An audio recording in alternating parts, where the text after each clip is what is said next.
It is a 9 a.m. here in Los Angeles. It's Tuesday, the 22nd of April, AD 2025. And tomorrow, according to the plan, I will be live with Krishan the Dawn. He's going to be joining me, is the plan. Nice. I should be live on all platforms. I do see me on Good Morning Jim in Alaska. I do see me on punchy.tv/Hake. Pastor Shadowley rated the stream. Am I going? 54 people waiting. Is it going? Or did it start another stream? Supposedly it went on Rumble, but I'll believe it when I see it. Okay, it looks like it went. You know, I'm traumatized by it not working and starting a whole different video. But maybe that's something on my end that I wasn't sure of. Shout out to T Flying Monkey, Jules Verne, and the rest, guys. Nazulium with a diamond coming in already. Thank you, man. Says trans. I don't know if I can say that. Okay, well, he says, well, I don't know if I should say that, but thank you. Maybe I shall consider. I shall ponder reading that out loud. Nazulium. Thanks as always for the support. Nice. And I'm live on BitChute. Nobody watches there, but I don't mind it, honestly. I don't blame you. I don't even know if you know how to watch me on BitChute, honestly. If I open up a private tab, will it even show up? Oh, no, it doesn't. So what if I went over here and turned on show on the top of the screen, feature at the top of your channel? I have to edit the video just to show it. I don't know.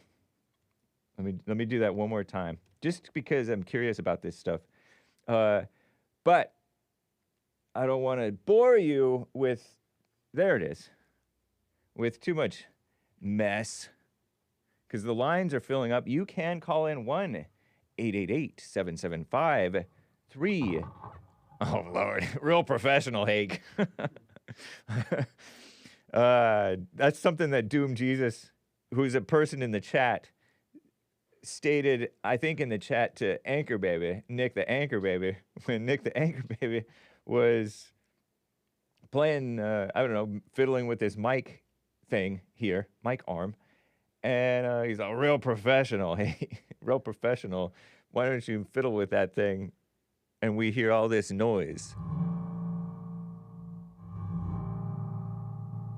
Is that devilish noise? Or is it punk? Which is the same thing. So here, let me get stuff ready, shall we?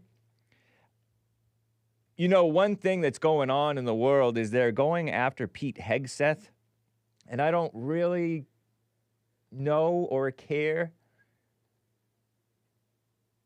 to defend Pete, about Pete. I just don't know.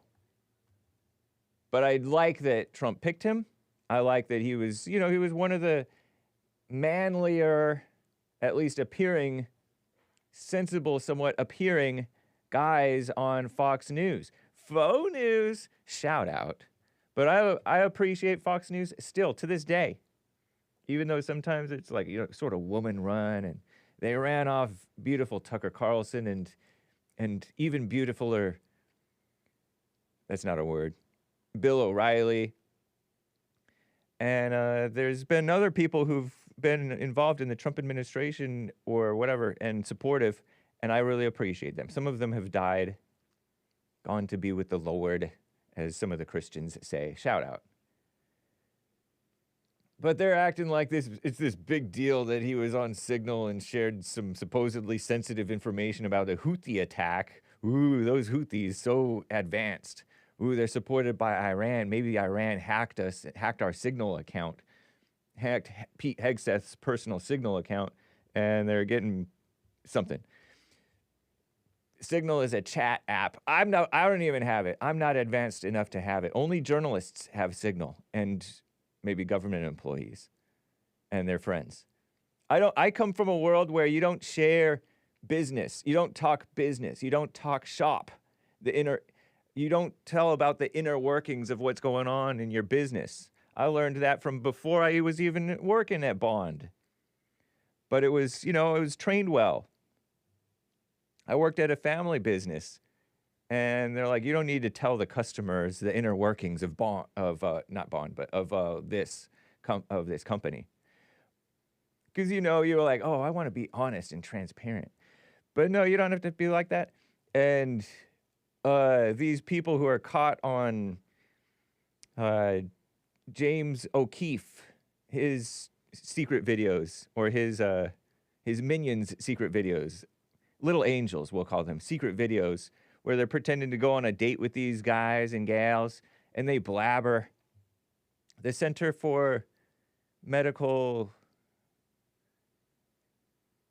Advancement, whatever that anti-abortion company that did the secret videos exposing Planned Parenthood people allegedly selling baby body parts for profit and getting a Lamborghini or whatever.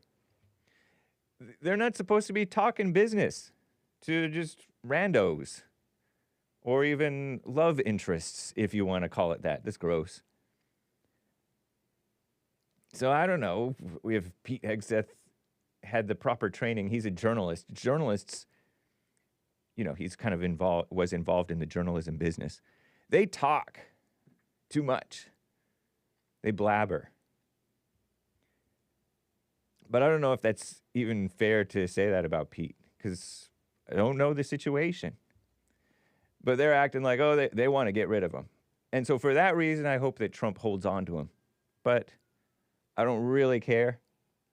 I didn't like that they didn't get our guy in. Another guy I didn't really care about, though, because I didn't have that great of an impression of him. But they got rid of him before he got in as AG.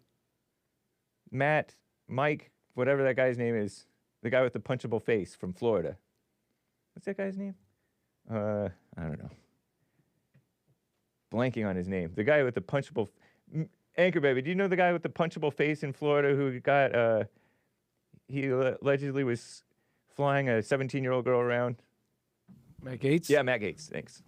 I didn't care. I didn't like that they didn't let him in. Because these are like normal guys.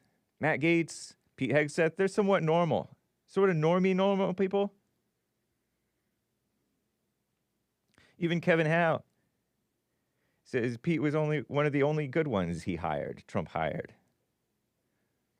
Yeah. So, I mean, none of this really matters to me. It's nothing that I have a control over. But I find it interesting that they're going after him. And when they're going after somebody, I reflexively want to, defend them. It's not a good thing. Like, I stand with Shannon Sharp because some woman is accusing him. And I never really liked Shannon Sharp. He's okay, but he's, black and kind of into the black thing. That's what I mean by black.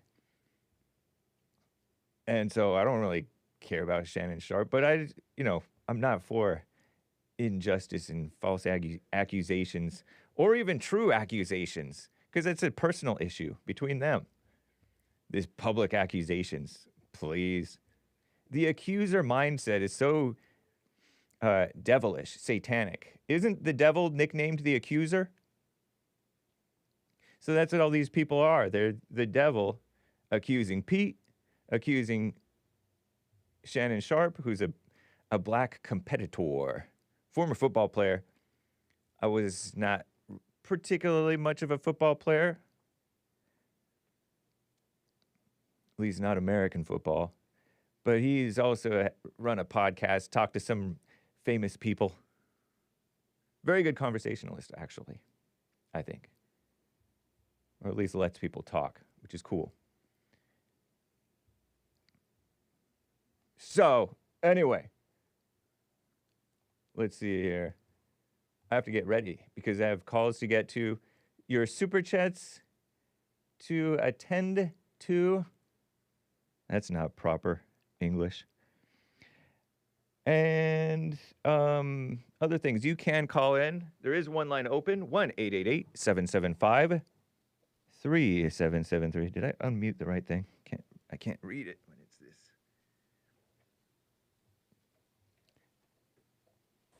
And we're going to get started here. Boys and girls, ladies and gents, if you believe it. Oh, Lord. No. There we go. Don't ask me how that happened. Oh, I think maybe it saved with a slightly different setup from how I'm used to.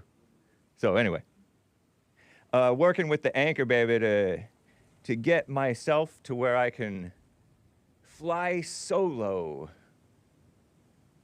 Fly solo. I remember I had an episode when somebody, maybe it was me, fired my co-hosts, which included Joel Friday.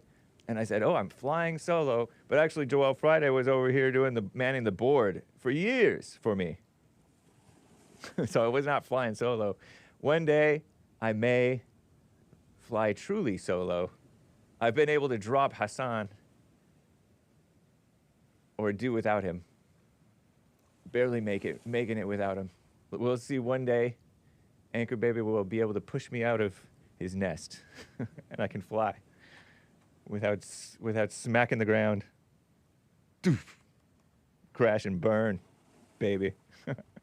So, anyway, guys, let's just get right on with the show. 1, 2, 3, 4. Oh, it's the Hake Report. The Hake Report. La la la. Oh, it's the Hake Report. The Hake Report. La la la. Hey guys! Oh, it's the Hake Report. The Hake Report. La la la. Oh, it's the Hake Report. The Hake Report. La la la. So, how you guys doing? I am fine. Do you like my t-shirt? It says, I disavow. I disavow. Check it out. And it is mint green. It looks like it may be looking a little washed out, but it is quite a light green. Mint green is the color. And I can show you on the website, if you go to thehakereport.com and click on shop over here, in the menu, there's maybe a drop-down menu if you're on your cell phone or a narrow thing. But over here on the left is the menu. I put the menu on the left. There's mildly attractive, la la la, Hake monkey, and I disavow t-shirt. There's white, there's manly colors too, white, black. What is this? Ice gray. Yam, maybe? Oh no, old gold. That's a nice color, actually. And this is heavy cotton. It's Gildan 5000 heavy cotton. This is a size medium. I know it's not manly, but look. It kind of like makes me look like a kid. I did buy a size large just in case, because they're concerned. Concern. Somebody said I'm getting fat. Maroon. It's a nice color. Here's the mint green. So you see, you can kind of compare. This is actually a pretty good print job. It's a very good print job. It's nice and thick. You know, sometimes print jobs are pretty thin. So that's the mint green. There's sky blue. Sky. Navy. I even got pink, safety pink for you ladies or guys, if you can pull it off and look manly still. So get yours. And somebody was complaining, oh, these shirts are too small. They may run a touch small, but Gildan runs pretty true to size, I think. I used to think, oh, Gildan, that's just so cheap and not good. And you see this, some people don't like how the sleeve sticks out slightly. I used to dislike that too, but I don't care anymore. Maybe I'm growing up. One day, when I'm truly grown, I'll be wearing large 100%. What a mess. So, anyway, here, let me get some stuff ready here. I'd like to get to some calls here. Stephen in Idaho is on the line. Been on hold for quite a while. Stephen, Yes, from Indiana, not Idaho. I can't read. What's up, man? That's okay. Hey. We talked yesterday? Yeah. Oh, yeah. Hey, good to see. Thanks for calling back. Right. Well, I don't know how much time you can afford me, but my assertions from yesterday I can prove in less than 4 minutes by not adding or showing anything different than what we should or know already. But before that, I just want to give you a little background on who I am. I'm not a journalist. Nice. Not a defense attorney. I'm not a prosecutor. Not affiliated with any occult and/or religion. Any political landscape. I'm not Republican, Democrat. I've only voted one time in my life, and that was when I was 18 years old. Who happened to been George Bush. I know, me of all too. people. Yeah, George W. Bush or George Bush the daddy? No, I'm saying which I felt betrayed when I voted for him. For W? George Bush Jr. I wouldn't have been old enough to vote for Sr. because Me I'm neither. 50 or so. You're 50 Or so. or so. Because if you're 50, I was 18 when I voted for Bush W. Okay, well maybe you voted for him second term or so. Probably. Maybe. It was against Al Gore. No. Yeah, first term was, okay, so I'm 50 or so as well. And I voted for George W. Bush when I was 18 versus Al Gore. I remember that. Well, thing. Well, the whole point of me voting for Bush was the Gore name just sounded demonic. So yeah. I was just going off emotions at that point. I had no idea what I was doing. Yeah, me too. I was a Republican because my family were Republicans. They were conservative and it was Christian and it made sense. And the Democrats right. But just so that the Democrats are like pro-abortion and pro-gay. Please.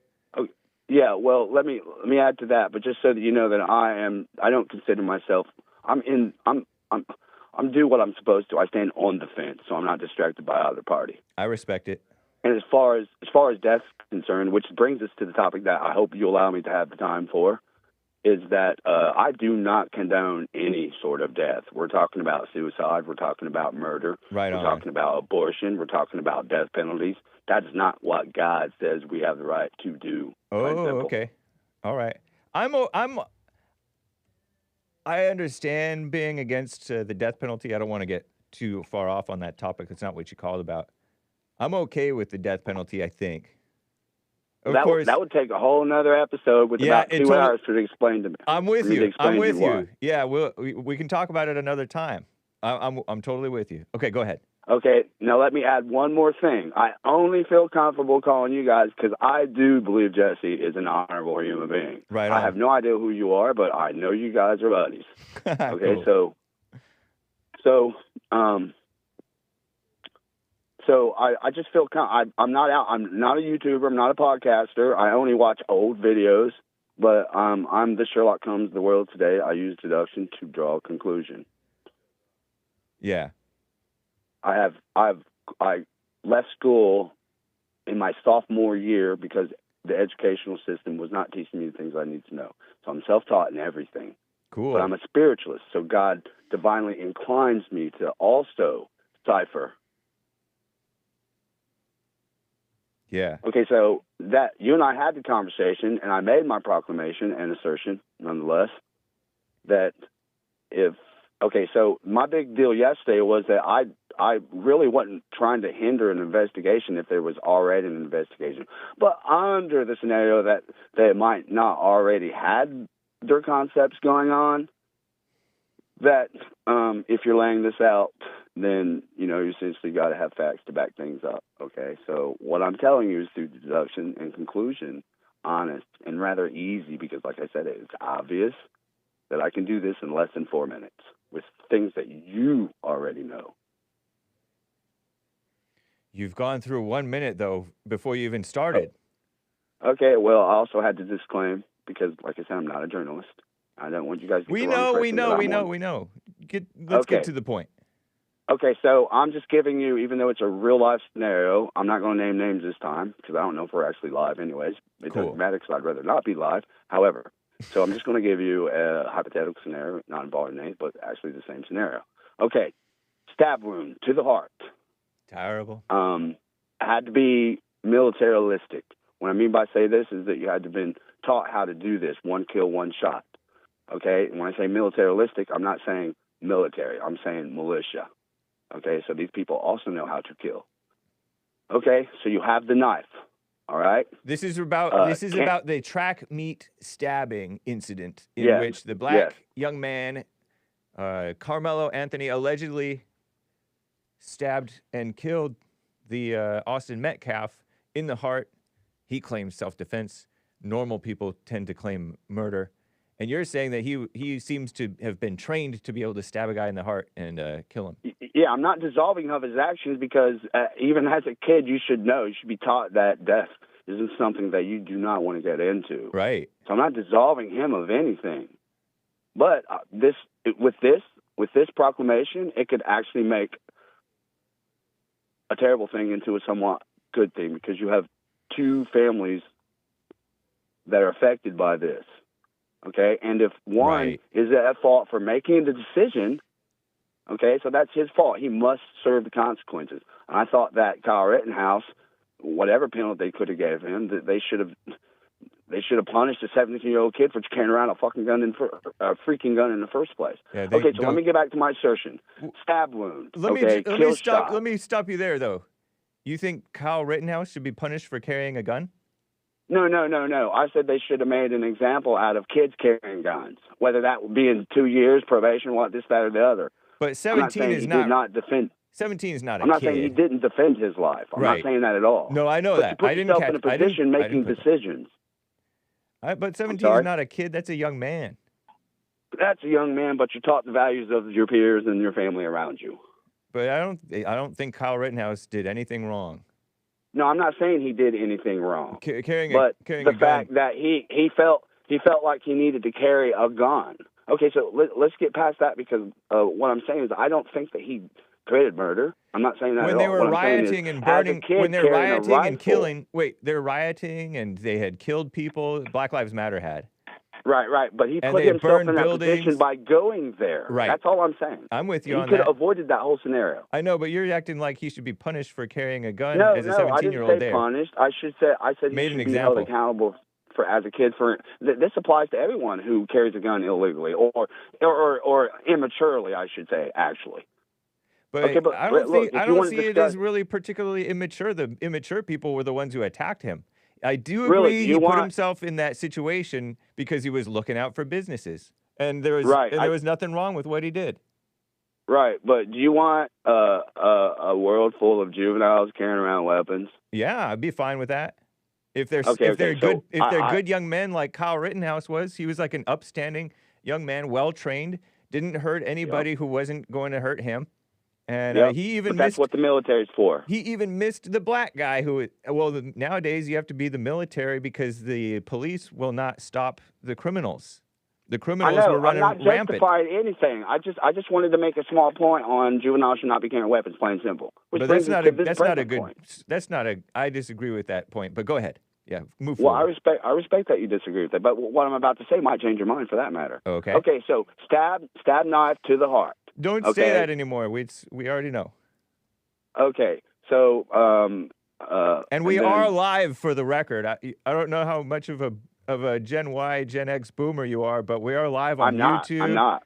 We're live on YouTube, D Live, Rumble, BitChute, Facebook, X, Kick, Twitch. Okay, but I'm not. So don't be making up accusations like, oh, I don't know if we're even live.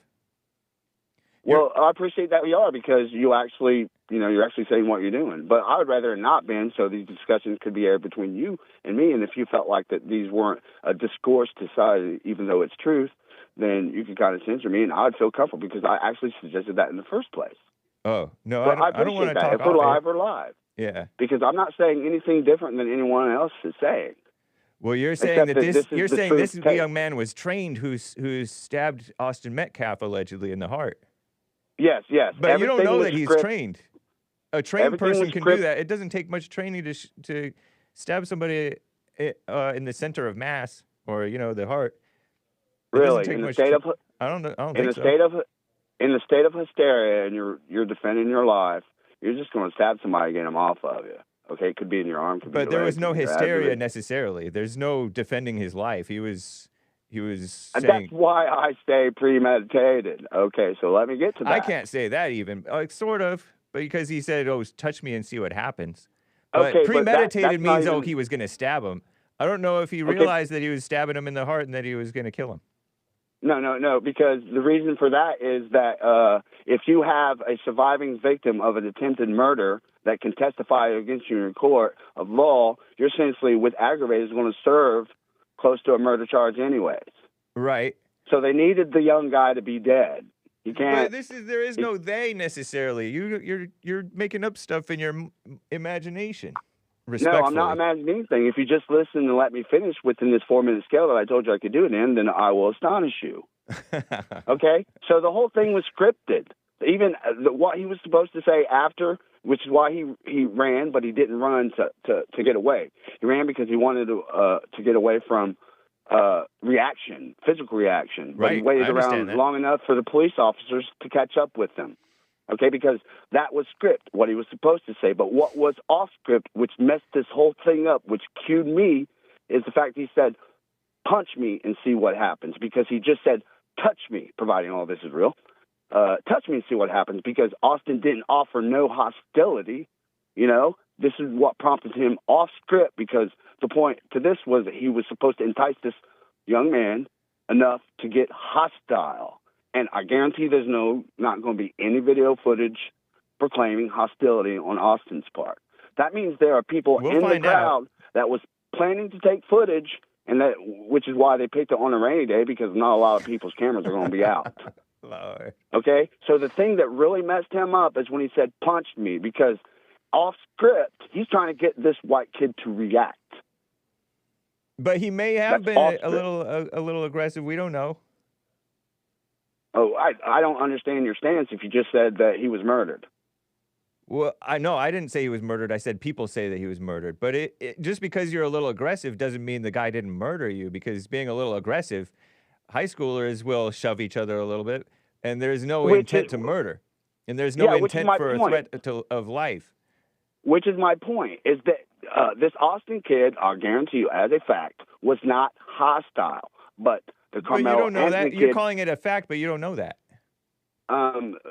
before the age of cell phones and electronic surveillance, and they were just using intuition and foresight to solve crimes that were eventually solved from truth.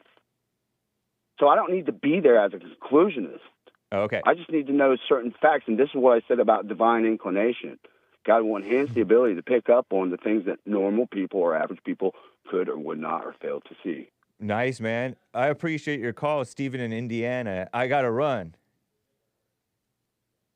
Okay. Well, then have a good day. All right. You too, man. Take care. Bye. And Brian in New Orleans, or New Orleans, if you don't like how I pronounce that, Louisiana. Brian, thank you for calling and holding, man. How you doing? What's up, Hake? How you doing? Doing fine. Thank you. I wanted you to say that the tourism when like they say this state now. Oh, your phone is awful. Can you come off a speakerphone or Bluetooth Oh, or whatever you're my doing? bad. Yeah, you're bad. It's been a while here. Oh, okay. Can you hear me now? Yeah, I think so. And it's Brian, Brian, right? Yeah, that's it. Yeah. Hey. Yeah, the correct thing you go. How come we haven't heard from you? You don't have to answer that. Go ahead. I've been busy. Right on. I Trying respect to get it. trying to get everything straight.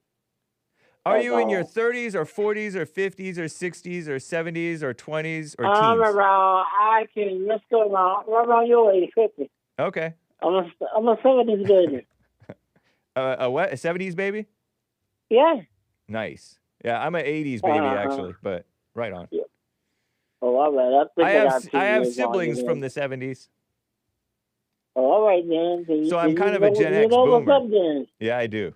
Yeah, then you know what's up a little bit then. That's right. Yeah.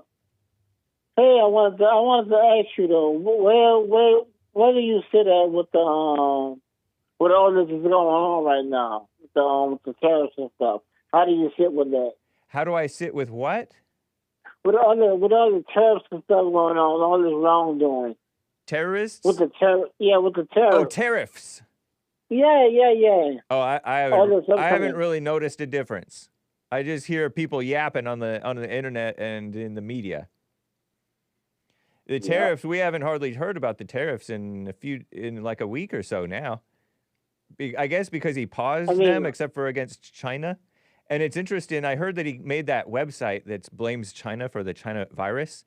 And he also blames the commies over here who locked down the country for no good reason and messed things up worse than it had to be. So it seems like he's going after the liberals, the communists here, and he's going after the Chi-coms too, putting pressure on both. And I like it. I really appreciate it. How about you? You do? Yeah. Are you sure you're not on speakerphone or Bluetooth or headset? No. I'm on a handset. Okay. All right. Go ahead. Yeah. No, I think he's going after anybody that goes against him. Right, because they're that's all I'm thinking. It's not just that they're going against. He's still thinking about himself. He ain't thinking about nobody else. No, he's thinking about America. No, you're thinking about yourself. He's thinking about. No, I'm thinking. He's thinking about the country. If you're going against Trump, you're against America. Let's just be honest. Hold on, wait. Unless you're criticizing him because, you want him to put America first and you don't want him to help Israel at all. If you're one of those people, then whatever. I don't know. Let me tell you what I think. Yeah. Let me tell you what I think, though. Okay. Let me tell you a thing. All the past presidents that we have, you ain't never heard nothing about making America great again on the tariffs and stuff. Yeah, Even tariffs, the government was wrong. The government was wrong, like he claimed it is. All this was wrong. Everybody went against him. He lost the 2020 election. He lost the 2020 election. Right. And he felt like he was cheated out of. Right. So he's thinking about this point to get back everybody that got back against him. He's thinking of himself. No, he's thinking about for the good of the country because people have been concerned about election integrity for decades. People have been making assertions about schmod, voter fraud, which I disavow, but they've been making assertions about that since long before Trump was ever even on the scene in terms of politics. So he's looking out for the same things that the patriotic Americans have been looking out for. The boomers, the Tea Party people, government waste, the immigration thing, tariffs, which is we should be taxing the stuff that comes in or tariffing the stuff that comes in here rather than taxing our own people. And yeah, some of our own people will pay a little bit more on that end, but they're going to pay less in taxes. And with the regulations down, the economy will be doing better. So he's looking out for the country. The people who are against him are really against the country. They just pretending not to be. They're fooling themselves, possibly. You know how people fool themselves and pretend, oh, I hit you, I yell at you because I love you. That's a lie. Oh, you care about how they're acting, but it's all about your own ego and self-righteousness. And that's what this opposition to Trump is. The accuser. Well, what about all of the scams and things? The government, education, and the DEI manners, stuff like that. You're hard to understand, man. You say all this? I'm sorry. Yeah, repeat yourself. I'm talking about all of this management and stuff from the government. Just running the education, the federal government. Oh yeah, education and stuff. Yeah. Yeah. So what's with all that doing? All that stuff seemed to be fine till he got back in office. Wait a minute. Are you saying that the education in America seems fine? I mean, nobody else was talking about it till, Yeah, till we we got were. back in office. We never liked the education department ever since Ronald Reagan, who also said, let's make America great again. Or he said something like that. So when was my question? Ronald is, Reagan when was supposed to- America not great? When was America not great? Under Obama. Yeah. Under Obama. It went kind of down under Bill Clinton. It went down under Biden bad. It was not that great under the Bushes either. It was doing okay maybe under Ronald Reagan, but some people say that he was sort of a globalist, a free trade type of a guy. I don't know if that's true. And Carter had the America down in the dumps. LBJ, he was not good. Lyndon B. Johnson. FDR, Franklin D. Roosevelt, he messed up America bad. He did a bad setup. Basically, those things were making America worse. So now we're making America great again. So we gotta go back to like being separate again, right? That what you're saying? Well, that can help, definitely. Yeah. You know, when siblings aren't getting along, they can't get along for whatever reason. As a father or as a mother, sometimes you separated from your siblings, and you're like, oh man, I don't get to play with this guy and fight with him. But sometimes that's the best thing. Hold on, I'm gonna make up another point. What right. What about the guy? What about the guy that he got shipped back to? He got shipped back over, and he wasn't even doing that to America. He had an American wife. He was working, and he wasn't even a gang member. Him right now. He might have been a gang member. But he wasn't. He had no report of it. You don't know that. Trump. We don't know that either. You and I don't know that. Right. We don't know that. So why are you saying that he's not when you don't know? Because how he knew then? Oh, because Trump knows stuff that you and I don't know. Trump like tweeted out a picture. We know stuff. Trump tweeted out a picture of a way hand before he got back in. Wait. Trump took, but the guy's an illegal alien. He doesn't belong in the country. He's not. Yes, he is. He's not. Yeah, huh?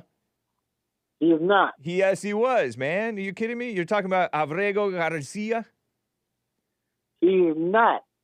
Why are you repeating that he's not when he is? You cannot fake what you're hearing on the news. You cannot fake that. Oh, you can't trust it? I said you cannot take out what you're hearing on the news. You don't have no report. Nobody's disputing that Armando, Kilmar Armando Abrego Garcia, it came here illegally at 16 and never got it fixed. He's been an illegal since 2011 or something. But he got deported. Rightly. Was sent to jail. Rightly before so. All that. Huh? I think he still got deported though. He was working there. He was a working class citizen. Working illegals still can sometimes be deported. It's right for them to be deported sometimes. Like I said, all this stuff we talking about right now, it didn't matter till Trump got back in office. Some made me think, did you say no such thing as an illegal person? I ain't say there's no such thing, but you got to do your research first. You can't just people out the country. I looked on Wikipedia, far left extremist Wikipedia of all places. Kilmar Armando Abrego Garcia. That name ain't got nothing to do with it, look, bro. I know, but I'm just pointing out that I looked him up. I know his name. And he's a citizen of El Salvador who was illegally deported from the United States. He illegally came into the United States. They're calling it illegally deported, but he illegally came into the United States, and he didn't need a trial, blah blah blah. But anyway, he was an illegal alien, immigrated illegally to the United States. You have to look down at the second paragraph to get the truth. In 2011, and they claim it's to escape gang threats, but they don't know that's the truth. They claim that, but they don't know that. It was in the encyclopedia. It's in black and white. You can see it. You're reading up on it. I know I'm reading it, but they're just credulously repeating what some lawyer claimed. Lawyers lie. You and I both know. So we don't know what the truth is. I don't know that. And you don't know that. You don't know that? You don't know that lawyers lie? You don't. You don't know that lawyers don't lie? You're reading it left and right now. Wikipedia is not this trustworthy. But anyway, the truth is, he came here illegally. Whether it was to escape gang threats or not, he was here illegally. And now the gang threats are gone, thank God, and thank that slick, I don't know if I trust him necessarily, but that El Salvador president, Bukele has... Now, what do you think about this? Wait, let me finish the point. Bukele got rid of the gang threat. The gang threat is no longer a threat, so now he's safe in prison. He's safe in prison with the rest of the MS-13 gang members, of whom he may be a part. Trump tweeted out a picture of a person's fist with knuckles that said MS-13 on his knuckles. And Trump made the statement that might be the illegal whom he deported, and they're fighting so hard to bring him back. I don't know if that's true or not. But you say he's not a gang member because you believe the media and the lying lawyers. My thing is this. Everybody should have a choice to escape to have a better life. So you say he's wrong for that? Nope, I disagree completely with you. There are plenty of chances to have a better life without coming to the United States illegally. Right? Okay. Yeah. Okay. Maybe I don't know because I was always a U.S. citizen. Right. Maybe I just don't know. And where your life is messed up has nothing to do with you being in America or not. No, it's not. My life is gonna be messed up. It's gonna be due to the fact whatever the White House may say. That's when our life is gonna be messed up. Wait, your life is messed up because of the White House? Yeah, because who's in the White House now? That's just silly talk. Who's in the White House now? You're in your 50s, man. You're not supposed to be affected by whatever's going on. You need to talk with, what's that guy's name? Your fellow black and your friend and my friend, Baldman 54, Ronnie from Ohio. Hold on, wait, let me tell you this. All my best friends ain't white. I mean, ain't black. Some of them may be white.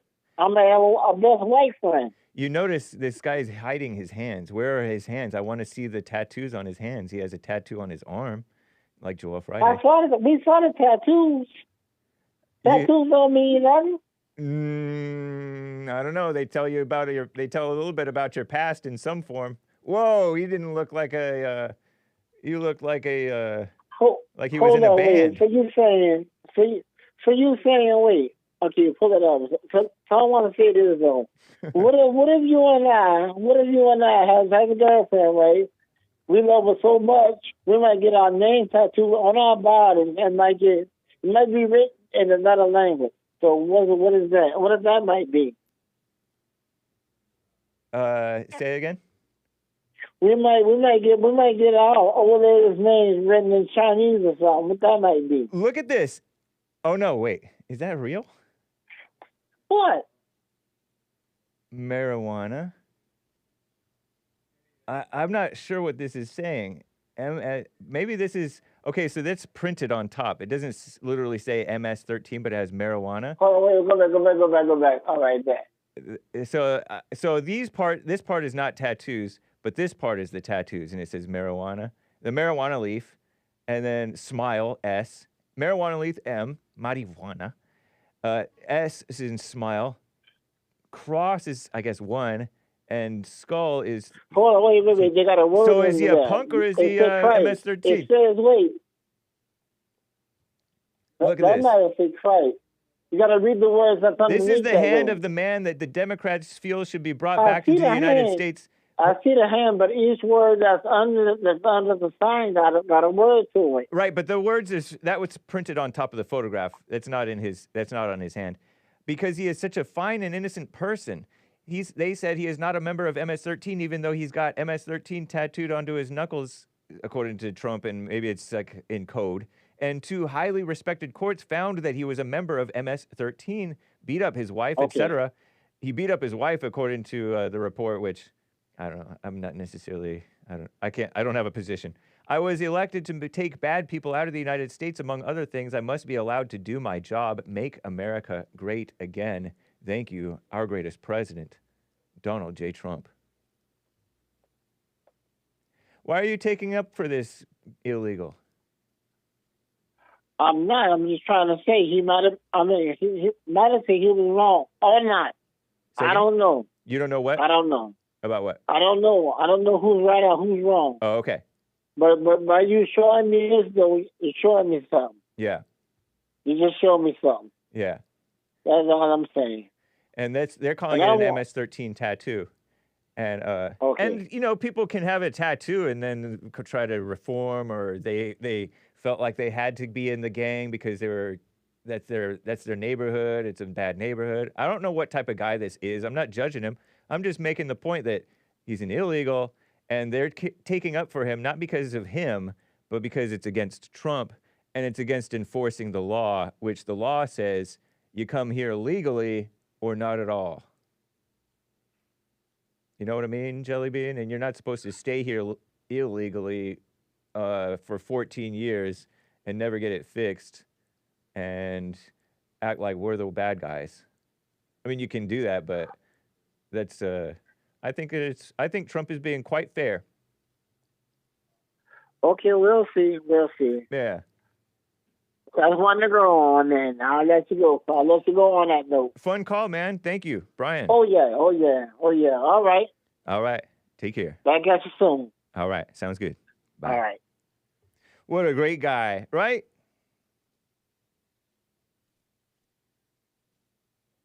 Right. Terry in Oregon is on the line over here. Terry, how you doing? Hi, Hake. Hey. Oh, I'm all right. How you doing? I'm fine. Thank you. Happy Earth Day. Thank you. Happy Earth Day. Do you celebrate Earth Day? No. But did you know that it was Earth Day before I reported it on Hake News on the JLP show today? No, I forgot. So I reminded you that it's Earth Day. Yeah, thanks, Hake. Yeah. So is Earth Day, did you ever celebrate Earth Day? Probably when I was a kid. You know, we planted trees in like elementary school and stuff. Oh, you went to and one I of remember those... my trees died a couple times that I planted. Terrible. Because I didn't know what I was doing. What kind of a green thumb Portland woman are you? Hey, I'm not good with plants. I'm a serial plant killer. Like, I've got a few that I've kept alive for a while, but I've killed more than I've kept alive. Wow. You know, I got a plant and it was dying, and then I started watering it weekly. Mm-hmm. Ooh. And and it's doing amazingly well. And yeah. To me, you know, for my taste. And then I got another plant for my birthday, and I thought it was fake, so I just left it alone. And then it started wilting. I'm like, wait, why is this plastic plant wilting? And so I started watering it, and it is doing okay. It has only one leaf instead of 2 or 3, but that's okay. Yeah, it can still grow from there. Yeah. And so I just keep it sort of next to the window, and they're doing fine, but I've never had to deal with a tree. So I respect. I'm not looking down on you for murder. Yeah, I also grew up in Alaska, so like, you know, just putting a tree in your yard if you don't really know what you're doing can be risky because it's, you know. Oh, because it's inclement weather over there. Stuff doesn't grow. Yeah. Yeah. Okay. That's even more understandable. Really short. Yeah, and I was a kid, and my parents weren't supervising me or anything, so. Nice. You know, I forgot about the Alaska thing. Yeah, I had to dig into the tundra, and well, anyway, I speaking of like killing, I wanted to talk about the co-founder, the guy that helped start Earth Day. I was wondering if you knew about his story. About him for the Hake Report, because he was like this extreme leftist environmentalist, and he ended up killing his girlfriend and like fleeing the country and like being like he was living under a fake name in France for decades before he got extradited. Now, you're not talking about Gaylord Nelson, the U.S. Senator. No, Governor. Ira Einhorn. Ira Einhorn was the guy. Okay. So I think he was part of celebrating the first Earth Day, and then like Gaylord Nelson was the guy that was. He made it the politician. Yeah, he made it a official holiday. Okay. So, all right, interesting. So, the unicorn killer, Ira Einhorn, Yeah. he died just a few years ago, in 2020. Yeah, he did. American environmental activist, convicted murder, moniker the unicorn, derived from his surname. Einhorn means unicorn in German. Huh. So was he German or Jewish or like Jewish German, or was he Jewish at all? He looks, I don't know. He looks a little Jewy. I don't know. I did pull up like an article. Oh no, it says middle class Jewish family born in Philly. Okay. I don't know. I thought of Jewish because a lot of Jewish people are liberals, environmentalist, activist types. And yeah. So that's partly why I was wondering that. Wow. And I bet you that so on September 9th, 1977, Einhorn's ex-girlfriend Holly Maddox disappeared following a trip to collect her belongings from the apartment she and Einhorn shared in Philly. See? That's my lesson. Don't be having sex out of wedlock. Because I bet you it wouldn't have risen to the level of wanting to kill had they not done that. Don't you think? I mean, maybe, but I mean, people kill people that they don't have the S word with all the time. But so men don't. know. But men don't kill women or ex-girlfriends whom they've never slept with. That isn't true. No. Men will kill.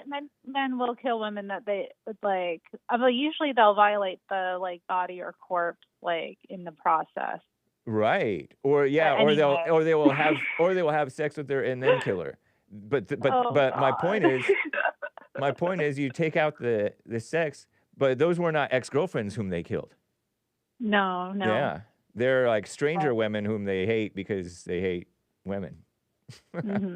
Now, I think my theory stands because that escalates the emotions, both the love and hate, doesn't it? Kind of. Yeah. I think definitely. It does. Yeah. Like the passions. Especially if somebody's like leaving because it was the situation they'd broken up and she was trying to get her stuff basically. Right. That's neediness. That's not good. Don't be living with guys or gals. Anyway. But anyway, bring your point to it because I brought my point about it. I just thought it was interesting, you know, how we have like, you know, this national holiday and like the story behind it's all like dark and twisted, you know.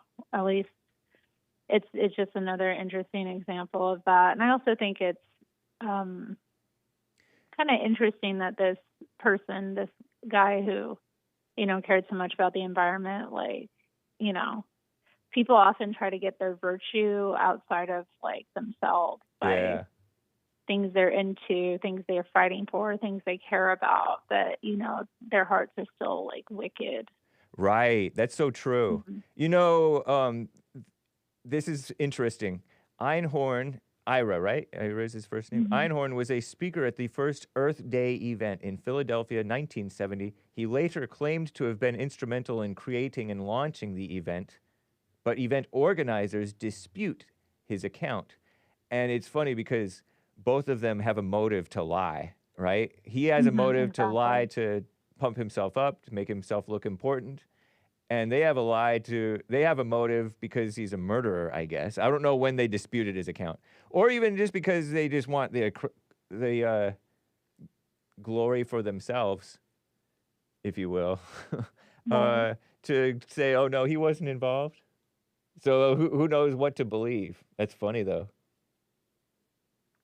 Interesting. Well, I mean, he spoke there at least, so you know, who knows? Yeah. You know. Either way, activists are miserable people. Involved. Yeah. Yeah, they are. They really are. I was miserable when I was an activist. So. Yeah. I mean, there's Black Lives Matter supporters who have committed suicide around here. And then people think, oh, they got lynched. They were hanging, you know, but it's not true. You know, you brought up. They got lynched, really? Yeah. There's blacks who's like, they're acting like they got lynched when really they killed themselves. It's funny you bring up people celebrate this Earth Day, and it's affiliated with a person who supposedly loved the Earth but didn't love his ex-girlfriend, at least not in the right way. And similarly, it reminds me of the white activism. The white activists sometimes cite those 14 words about we must something protect and make a future for our white children or something. That's not 14 words. But that guy who came up with those words, according to Wikipedia, very reliable source, he was accused of, and maybe convicted of, killing a Jewish journalist or driving the car that went and assassinated this Jewish journalist. And that's not right. That's a terrorist, assassin, murderer accomplice, at least, allegedly. And so all this fake love for the earth and fake love for the whites, it ends up being hate. It's from that hate for something else or someone else. It's not good. That's true. I mean, I think that definitely is like anger and hate do motivate a lot of people who get caught up in stuff like that because, you know, it's just a lot of it's ego. Yeah. Or, you know, even they'll make it about their survival, but it's really just the survival of like their ego identity. It's not the survival of their body or their spirit. Yeah. It's the identity of what they're identifying with.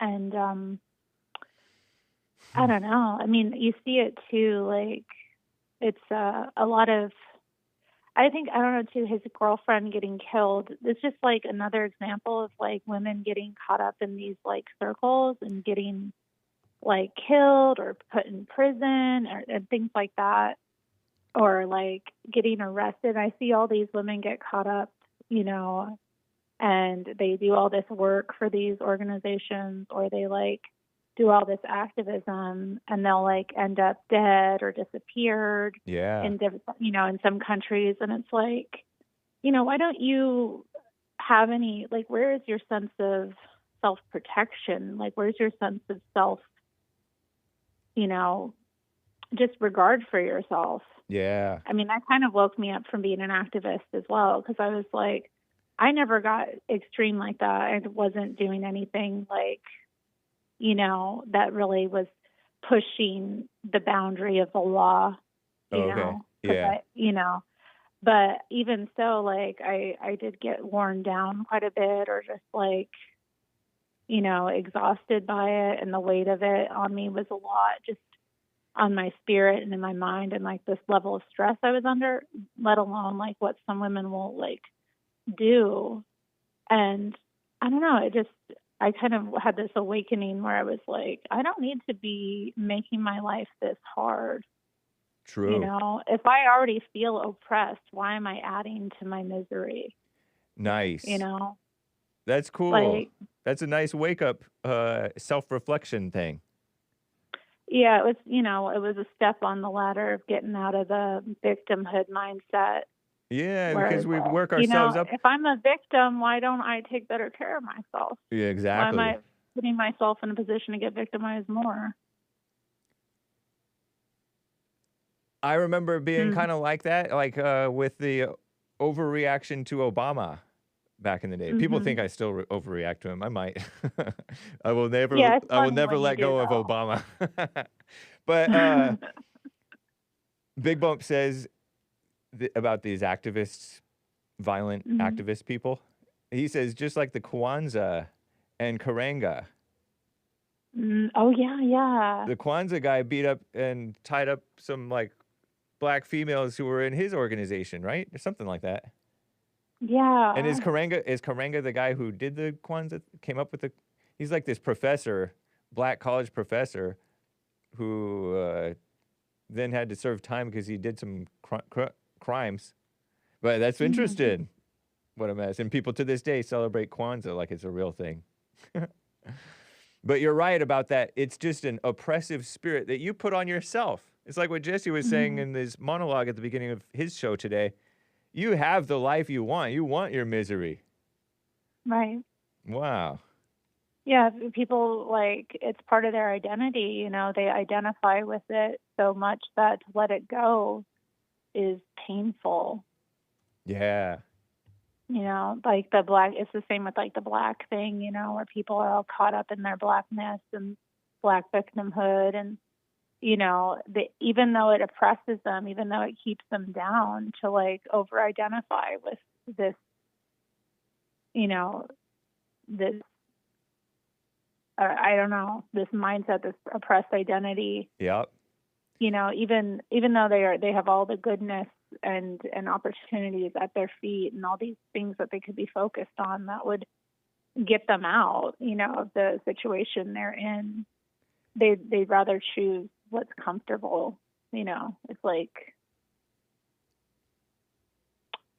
I don't know, people are funny that way. But Totally. I don't know, examples like this are just really eye-opening when you look and you just dig a little bit deeper and you see like, this isn't so nice after all. Like, Yep. this, you know, this Earth Day thing may not have been like, and what was motivating them at that time, like to be so extreme about the environment, you know? Yeah, there's always something there's always something that somebody does that doesn't look right, and it may not be right in the world, in the environment, if you will. And like back in the day, I bet you some of the cavemen. Do we believe in cavemen or Christians? Do Christians believe that cavemen existed? But I know people have lived in caves. yeah, like let's So say what is a caveman? some of the people in King David's kingdom, like they didn't throw the trash away properly. So there's always been miserable people, and there's always been somebody doing something wrong, and then there's the miserable people overreact to the wrong and become all like control freak about it. I feel like that's what's going on here with this stuff. Yeah, that's a good way of putting it. Because they overreact to the wrong, and then yeah, because there is wrong stuff that we're doing. People do. I don't deny that, but they they misdiagnose it, and they miss whatever the thing is where you prescribe a solution, misprescribe with the wrong solutions.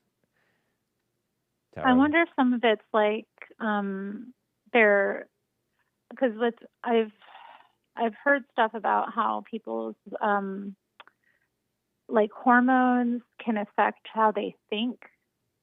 And so if they're unhealthy as well, that can cause like really black and white thinking. Oh yeah. They say so that about autistic people too. Yeah. They're too they're black not and able white to see nuance. So they can't see that, yes, like even though this is a like, you know, I don't know, I'm trying to think of a good example. So I've known women who like became radicalized because they worked in like casualty or like, you know, emergency rooms. Yeah. And just over time, they kept seeing women like that were coming in due to like getting beaten or R-worded or whatever, you know, and over time it started to like wear them down. It reminds me of the doctors who are activists against guns. Right, that too. Yeah, it's they get a skewed perspective, and then they start to, you know, not be able to see nuance. I think too, like the stress maybe that they're under in these like positions where if you're like dealing with people that have been shot all the time. Good point. You know, you're going to be under a level of stress. That's right. And like it's going to be traumatic to you because you're dealing with blood and guts and like, you know, suffering. And I think that's too with anybody in these kind of positions. They can get really, their hormones can get all misaligned because they're under so much stress, and then it starts to affect the way they're even able to process information. So I think there's a direct correlation, because most of the people I know that get sucked into these things, not all of them, because it's not all of them. Not everybody that gets into these mindset has that level of trauma. Yeah, some people handle it way better than others. Yeah. Well, and usually they're prepared to, you know. Yeah. And, you know, and I think having a spiritual life, a good spiritual grounding can help a person with that. But you notice if they don't have that, then they can, you know, over time really get warped and get into all kinds of things like this. So yeah, I don't know. The women, it's like I say, and the men needn't worry their pretty little. Well, the men's heads aren't pretty usually. They're handsome little heads. Yeah, because you know me, I always say the women shouldn't worry their pretty little heads about politics, and in some cases they shouldn't even be working in these worlds necessarily. That should be for the men, because men can barely handle it. Because you know what I mean. Well, I don't think women want to acknowledge how like weak or frail they are. Yeah. Like they get a false sense of empowerment by these kind of things, even activism. Like, right. So yeah, but I'm talking about like working in the hospitals where they have to deal with that type of stuff. Some women can handle it. I get it. And I don't know.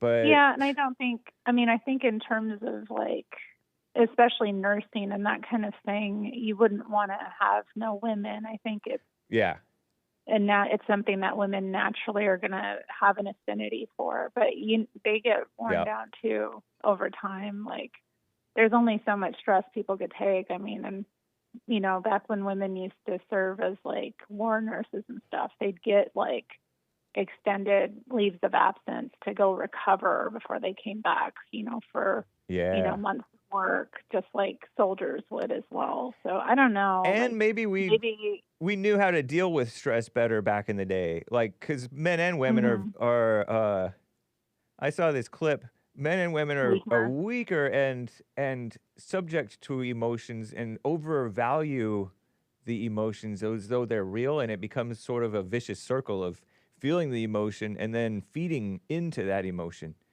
People are all about, I saw this clip called about protecting your mental health. And there is no such thing as protecting your mental health. You cultivate your mental strength. You don't protect you protect your, because the idea of protecting your mental health is cutting out toxic people and relationships and things out of your life, right? Hiding, but some of that's a bunch of hiding from the truth, or hiding in your own comfort zone, away from the evil inside of yourself and from the world, you know. And some of that stuff is unnecessary. You should be facing at least the evil inside of you. You don't have to face the evil outside that much. I mean, maybe there is a point to that, though, because you can't really face the evil inside of you if you're always, like, interfacing with other people's evil. Sometimes you do need to, like, isolate and kind of get down to the fact that you're the problem. True. Because, you know, you could isolate all you want, but if you're the problem, you can't run from it forever. That's if right. If you're alone, you're going to still be having issues. Yeah. These people... So maybe you're right. I think women should be nurses. I'm okay with women being nurses. Yeah, we're helpmates. We were made to be helpmates. A nurse is a helpmate. Nurses do sometimes they can do great work, a lot of work. Yeah, male nurses too. Sometimes the male nurses are preferred. I heard because they're stronger and handle the stress a little bit better.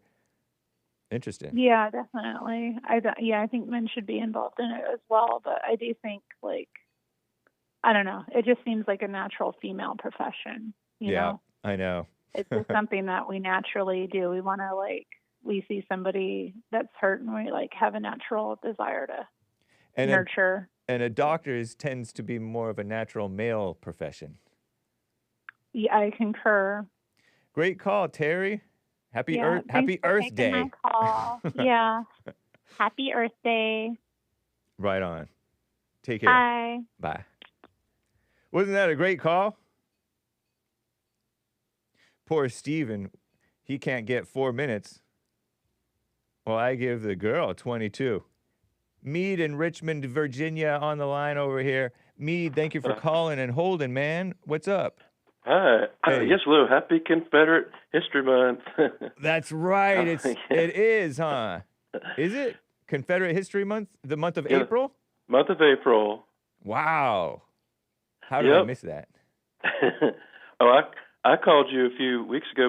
My birthday was a couple weeks ago, and I remember 3 years ago I called your show for the first time. Nice. And I've been listening, and I watched you on Jesse Lee Peterson. So I always enjoy it. I make a habit of doing that if I can. Oh, anyway, I called in because I'm disappointed at the administration.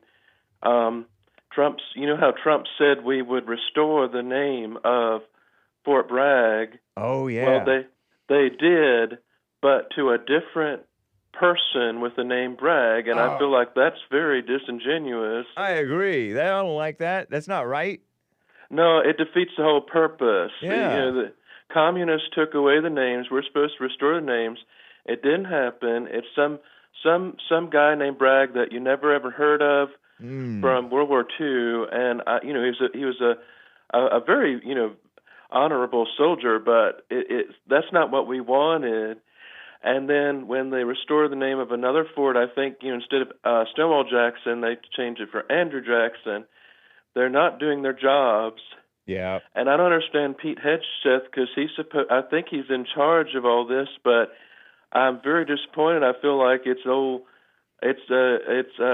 almost what they call showboating. They didn't do what they promised. So I'm not going to say that I don't have faith and I don't have a hope in Donald Trump anymore, but I don't know how much say he has in it. Right. But I didn't know if you've heard of this already. I hadn't. You're talking about this Fort Bragg renaming. Yeah, they didn't restore the name. Oops, sorry. Yeah, they have the name on it. It's Fort Bragg, but it's not the real Fort Bragg. What a mess. And I know to some people say, who cares? It doesn't matter. But I think they don't understand that Ronald L. Bragg instead of who's the real Bragg? Braxton. Bragg. That's lame. That's rhino stuff or something.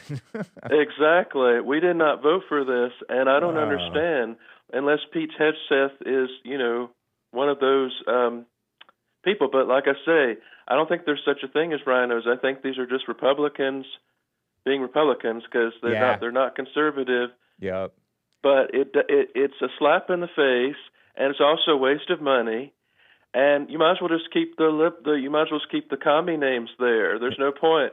Fort Liberty, like they even believe in liberty. Give me a break. Stupid. Shout out. Oh, Don't boy. say stupid kids. What a mess. When I heard that, I thought, oh, this is not good. It's such a what a joke. It's just a joke. Is this a joke? I thought it was April Fool's Day. Wow. Yeah. But I don't know. But I don't know. What are your thoughts on it? Do you think that they will ever get the real names, or do you think this is just where we are? I think that we won't get the real names back. I think the country's gone. It is gone. He said Bragg is back. I just signed a memo reversing the naming of Fort Liberty back to Fort Bragg, and someone says Braxton Bragg is objectively one of the biggest losers in history, but history is a lie. Only the truth will tell. History is men, and all men are liars, and especially commies are liars. SJWs always lie. Hat tip. Yeah. So yeah, no, I'm from SoCal. I grew up amongst liberals. I didn't grow up like you. I grew up thinking that the Confederates were the bad guys and the North were the good guys. So I didn't realize until later that no, actually there are very fine people on both sides, and there's violence on many sides.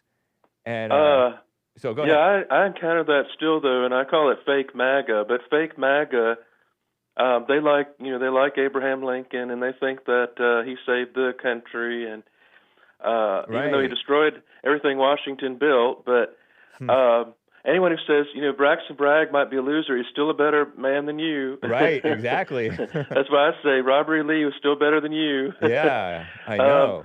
Yeah, these guys are better men than us, and we should be learning from them, not looking down on them.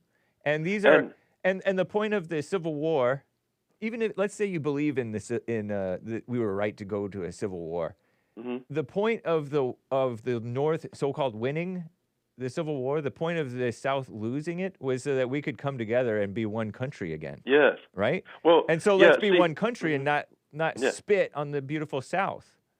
This is very ironic because when the names were named after the Confederate generals and we had the Confederate monuments, it was supported by Northerners as well, for reconciliation. What they've done is they've erased all the reconciliation, all the healing of our nation, and now they dug up old wounds, and we're back where we started, and we don't have our connection to the past because they took away the past and they're replacing it. And to me, it's even worse. I think it's even worse to rename the bases to a fake name. Yeah. Then what they did in the first place was rename them those silly communist names, but to change the name to a counterfeit, it's counterfeit and it's not authentic, and it bothers me. Yeah. But what can you do? I guess that's how we are. We'll never get it back. And I don't want to say we won't. I just want to say accept what is, because we have to accept reality. Reality is the world is evil. Yeah. Who are we to expect better from the world? The world filled with evil people, some of whom are running the country, or catering to the enemies of the country. Well, I just wanted to bring that up, and I want to mention one fine point. I don't know if I can do that, but so you know how this might sound silly, but I grew up riding horses because I'm from Virginia, and I remember hearing about. I was only one of 3 boys in horse camp. It was all girls. Okay. And one of the things I was thinking about masculinity, reclaiming masculinity, one of the things that men used to know how to do was ride a horse. But it was part of your education as a young man. You had to know how to ride a horse. You had to know how to shoot a gun and hunt for animals. And that was part of your training. I don't understand why horses are now associated exclusively with women and girls. Good point. And I have to say that because we got to reclaim that. We got to take it back. Now, this is the irony, though, because on the top level of equestrian sports, there are a lot of men, but when you get to the regular levels, it's all women and girls. And if you ride a horse, it's like you might as well just be a ballerina. But I understand why horseback riding is associated with feminine, because to me it's a masculine sport. Right. But it's even in the rodeo, you won't see any men doing barrel racing. Now some of the men do the bull riding and the roping, but the girls took over the barrel racing, and the women girls are now taking over Western riding. So I don't understand why horseback riding horses used to be a manly thing to do. It's now a womanly thing. Yeah. We need to talk about that. That's an interesting point. They've taken over all of our coolest stuff, these women. Wow, man. I didn't even really quite notice that before. Yeah, if you go to any equestrian sport, it's going to be girls, unless you're over in England somewhere. But I used to do it myself. I didn't mind it because I got to be around the girls. But I was one of only 3 boys in the 4-H horse shows. I did that, and I did horse camp, and it just was all girls, all women and girls, and even just the whole horse industry. It's all been taken over. The trainers, the horse breeders are all women. Wow. Where did the men go? Why did we give up our horses? Because it used to be said that a man's best friend is his horse. And I noticed that there used to be books about a boy and his horse, and now it's always a girl and her horse, and I don't understand what happened. I just want to bring that up because I know people don't talk about that much. It's something you don't think about. But we're talking about being masculinity. That's one of the things that we lost. Yeah. But anyway, and thank you for taking my call, and I hope you have a blessed week. Thank you, man. Appreciate it. Fun hearing from you, Meade. Thank Take you. care. Mm. All Bye. right. Bye. Wow.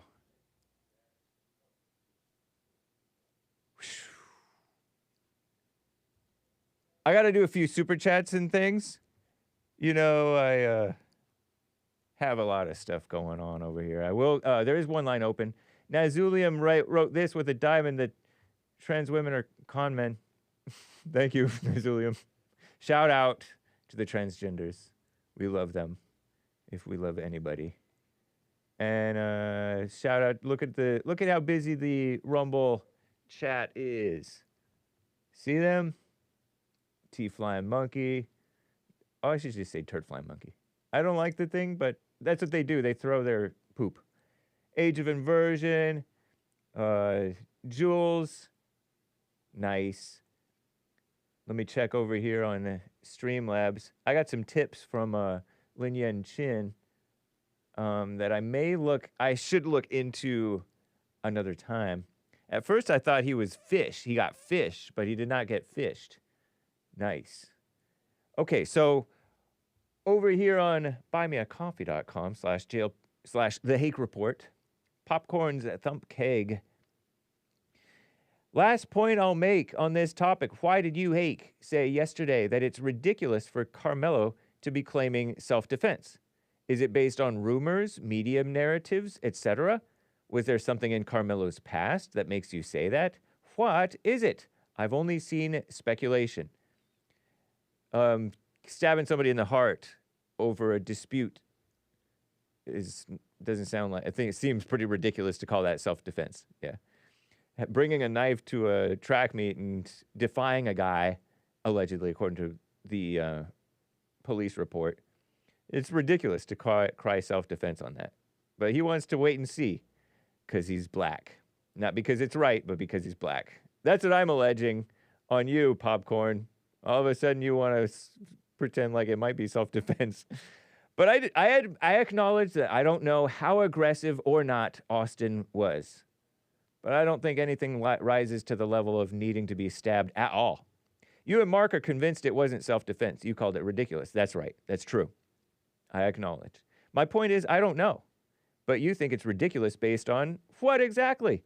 If there was a smoking gun or something, fine. What do you mean by smoking gun? The guy's stabbed in the heart. He bled out right there and died. I'm not aware of anything like that. These blacks, right? Let's talk about Carmelo. Carmelo is black. And apparently his black family is buying into the black thing, having that black minister guy. They're proving that he's part of the blacks, actually. When I say a part of the blacks, into the black thing. They're not helping his case. They're not helping his case by being part of the blacks. We're experiencing all this racism. My daughter can't sleep at night, the mother says. Because the mother's putting all this fear into the daughter. Terrible, huh? But no, I can't imagine it being reasonable self-defense. I can't imagine it being self-defense at all.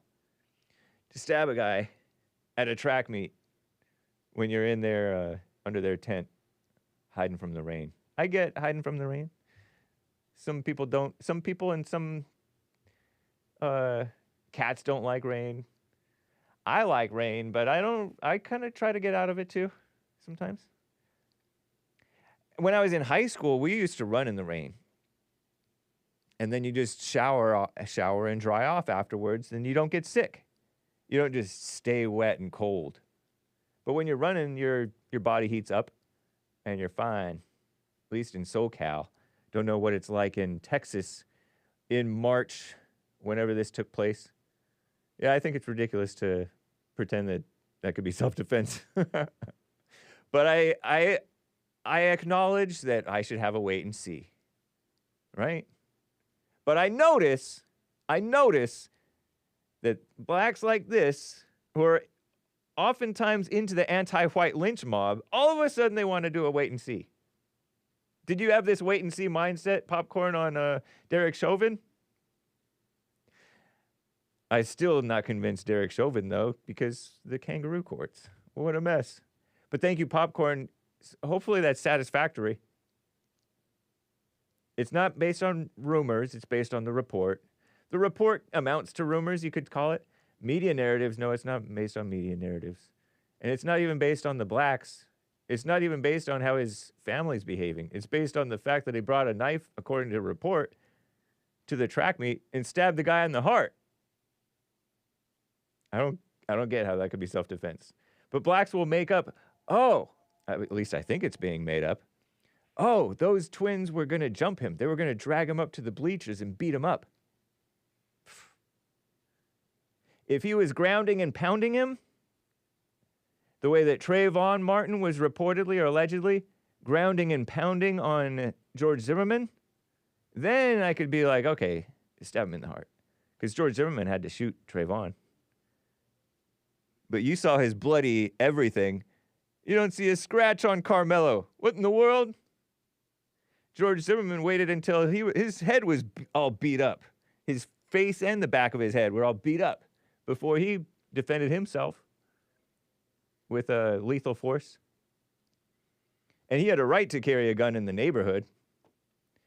This guy, I'm for armed young people, but I'm for responsible young people, and that young man does not seem responsible, nor does his mother, nor his father, much less his father, honestly. Terrible. I disavow. In pink. I disavow pink. All right, thank you for the super chats. I think that we're all caught up. There's one line open. Let me do you guys a solid. No Joel Friday today, guys. Chase in Tejas is on the line here. Chase, thank you for calling. Oh, what's up? Hey, what's up, man? Hey, how are you? I'm good. No man is good. You're fine. You're well. There you go. That's how. Yeah, fine. I'm fine. You're white. You're supposed to talk right. Yeah, well, hey, although you're an ex-criminal white. I don't know if you're a criminal. I'm just saying stuff. Yeah. I well, apologize. I mean, in Minecraft, but yeah, we do all that, so it doesn't matter.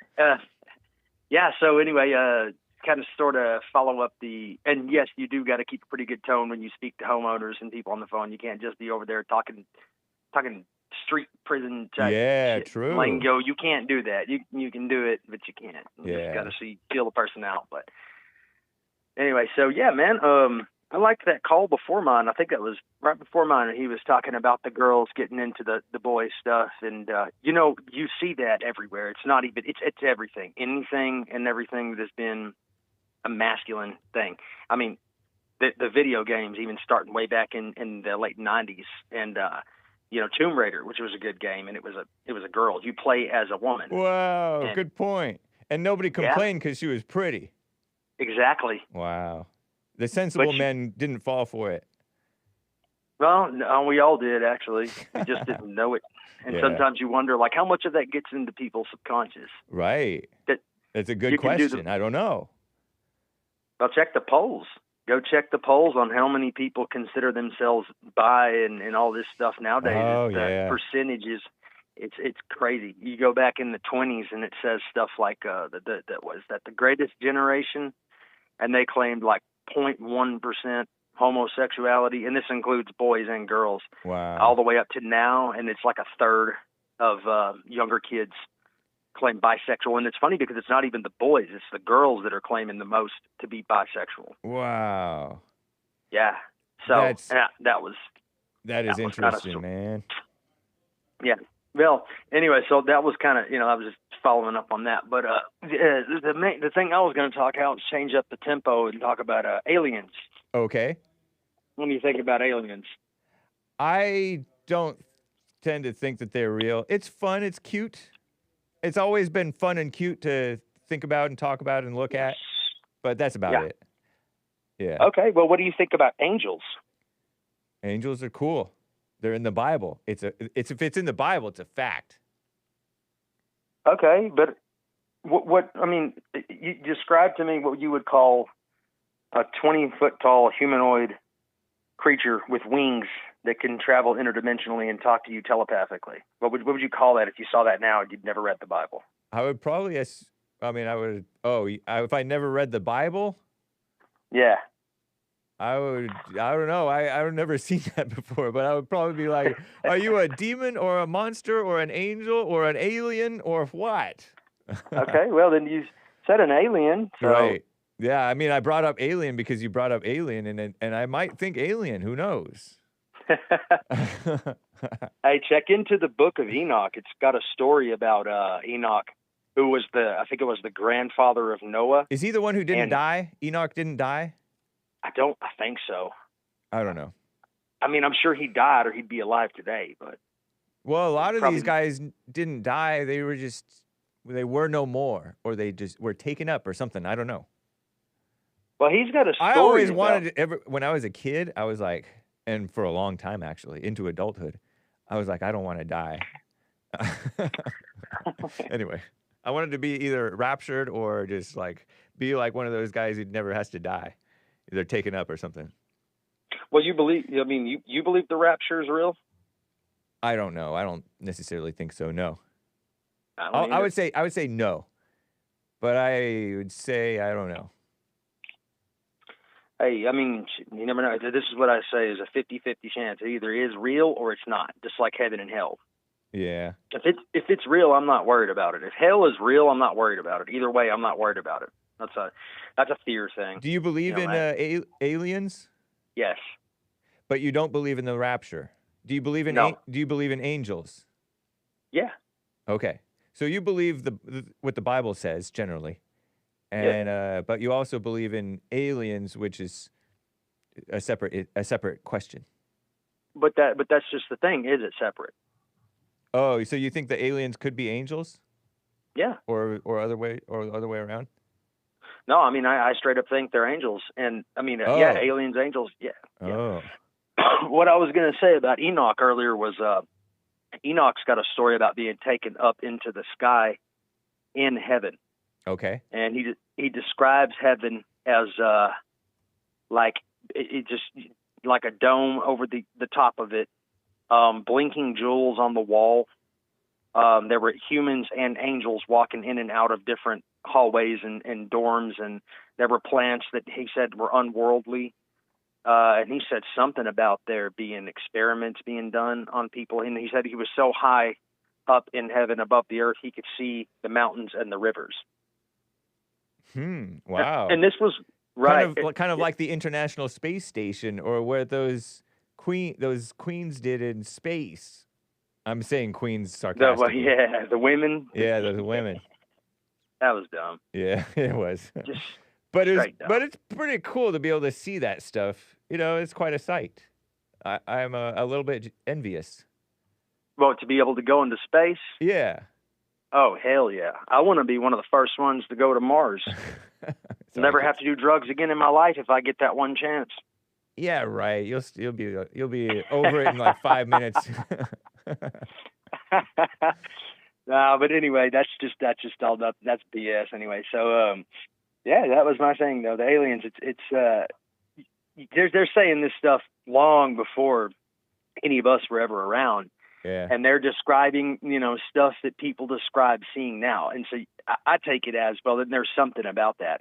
Every religion and culture has had something come down from the sky, or a craft or a chariot come down. And there's got to be some kind of significance. I just don't believe all these people pre-Christianity and pre that were just imagining this stuff and then writing it down, for the sake of making up a religion. I just don't see it. Even if they were taking hallucinogens, hallucinogens don't really make it that intense like that. So I don't see it as that. I think the Bible is, because Nephilim, what was that? Alien human hybrids, angel human hybrids is literally what they call it. To me, it feels like it's a impractical, vanity, kind of a waste of time to get into speculation and try to make conclusions about some of this stuff. Yeah. That's my assumption. It's my sense about it when people are interested. It's not gonna get you. It's probably not gonna get you any closer to like heaven and all that stuff. That's for sure. Just fun. Yeah. Right, and it can be fun. I'm not against that. Definitely. Yeah. Cool, man. Well, thank you for the call. Yeah, no problem. I'll try to call in again sometime. Sounds good. Take care, Chase. Yep. Bye. Wow. Hayden in Tejas, Texas. Hayden, thanks for calling. What's up? Hey, how's it going, Hake? It's going well. How about you? Doing good. Nice. I was shaking my head the whole time when that non-white called in earlier, defending Abrego Garcia, and saying he was a Maryland man, like they're all saying. Right. It's interesting though. He seemed to like ponder my side once I showed that he seemed maybe to be an MS-13 member. Right. Yeah. So I actually really like talking with that Brian from New Orleans, because he's so he comes off as sort of silly. Yeah, he sounds very goofy. Meaning like I don't like not that academically smart, right? Not smart academically at all. But he seems sort of honest. He seems brainwashed on the black thing, but one of those honest guys whom you can talk to and reason with. So it's just fun talking with him. Kind of like that guy from New Jersey whom I sometimes talk with. I forget what his name is, but he's another black guy who's just a simple man, and you can talk to him even if he's brainwashed on that thing. So yeah, I've never heard him call in either one of them, the New Orleans guy or the New Jersey one. Okay. So I should probably pay more attention to that. It reminded me because to this day the Democrats are still calling Trump a criminal. Oh, but yeah. The thing is that whole him being quote unquote convicted and everything happened before the election, and yet he got 77 million votes. So no one bought it. It's only showing how incredible they are. They're still calling him a criminal. That's a good point. So, I mean, that's true. That means that a lot of people feel what I feel or sense what I sense is that these courts have nothing to do with reality or what matters. Exactly. Yeah. Yep. That Trump is the man for the job, quite clearly. 77 million people did not buy that lie, and they're still saying, "Oh, he's a felon. He's the only criminal in this picture." They posted a picture of him next to, not directly next to, but it was a cutout of him and Abrego Garcia. Right. And they were saying Trump's the only criminal in this photo. I'm like, give me a break. I know. 77 million people didn't fall for your lies. Stop. I know. Yeah. And they have no idea who this guy is. Trump's supposed crimes. Trump never, to my knowledge, hit a gal. Not that I'm against hitting ever, but he never hit a gal. Stuff. He didn't come illegally. He wasn't associated with a gang. He grew up quite differently and quite honorably. Minus some sleeping around allegedly, but that's he's a solid man. He's the man for the job. It's ridiculous. Exactly right. But I'm not mistaken when I say this. He's been deported before. Oh, really? And they'd already. I believe that's what I read it. Or at least he was ordered to be deported. Yeah, something like that. That may have been it. But I mean, like they supposedly they identified him as part of MS-13 years ago. Right. Yeah. And they're trying to pretend like he's some Maryland man or whatever, which is just a total lie. Yeah. But anyway, I want to get to one thing about. I have a question for you, but I want to get to one little thing about the Carmelo Anthony thing. Okay. The guy who stabbed the guy. Yes. So I was scrolling through YouTube about 3 days ago, and I can't tell you who it was that said this, but I wouldn't be repeating it. If it wasn't a credible source. It's someone close to the Metcalf camp team. Yeah. They said these are their words that Anthony. that Dominique guy who's representing the family for the Anthony family. Minister Dominique Alexander, this black radical. Yeah. Yeah, whatever. He's a piece of work. So Anthony himself, like, so when he stabbed Austin, he didn't know.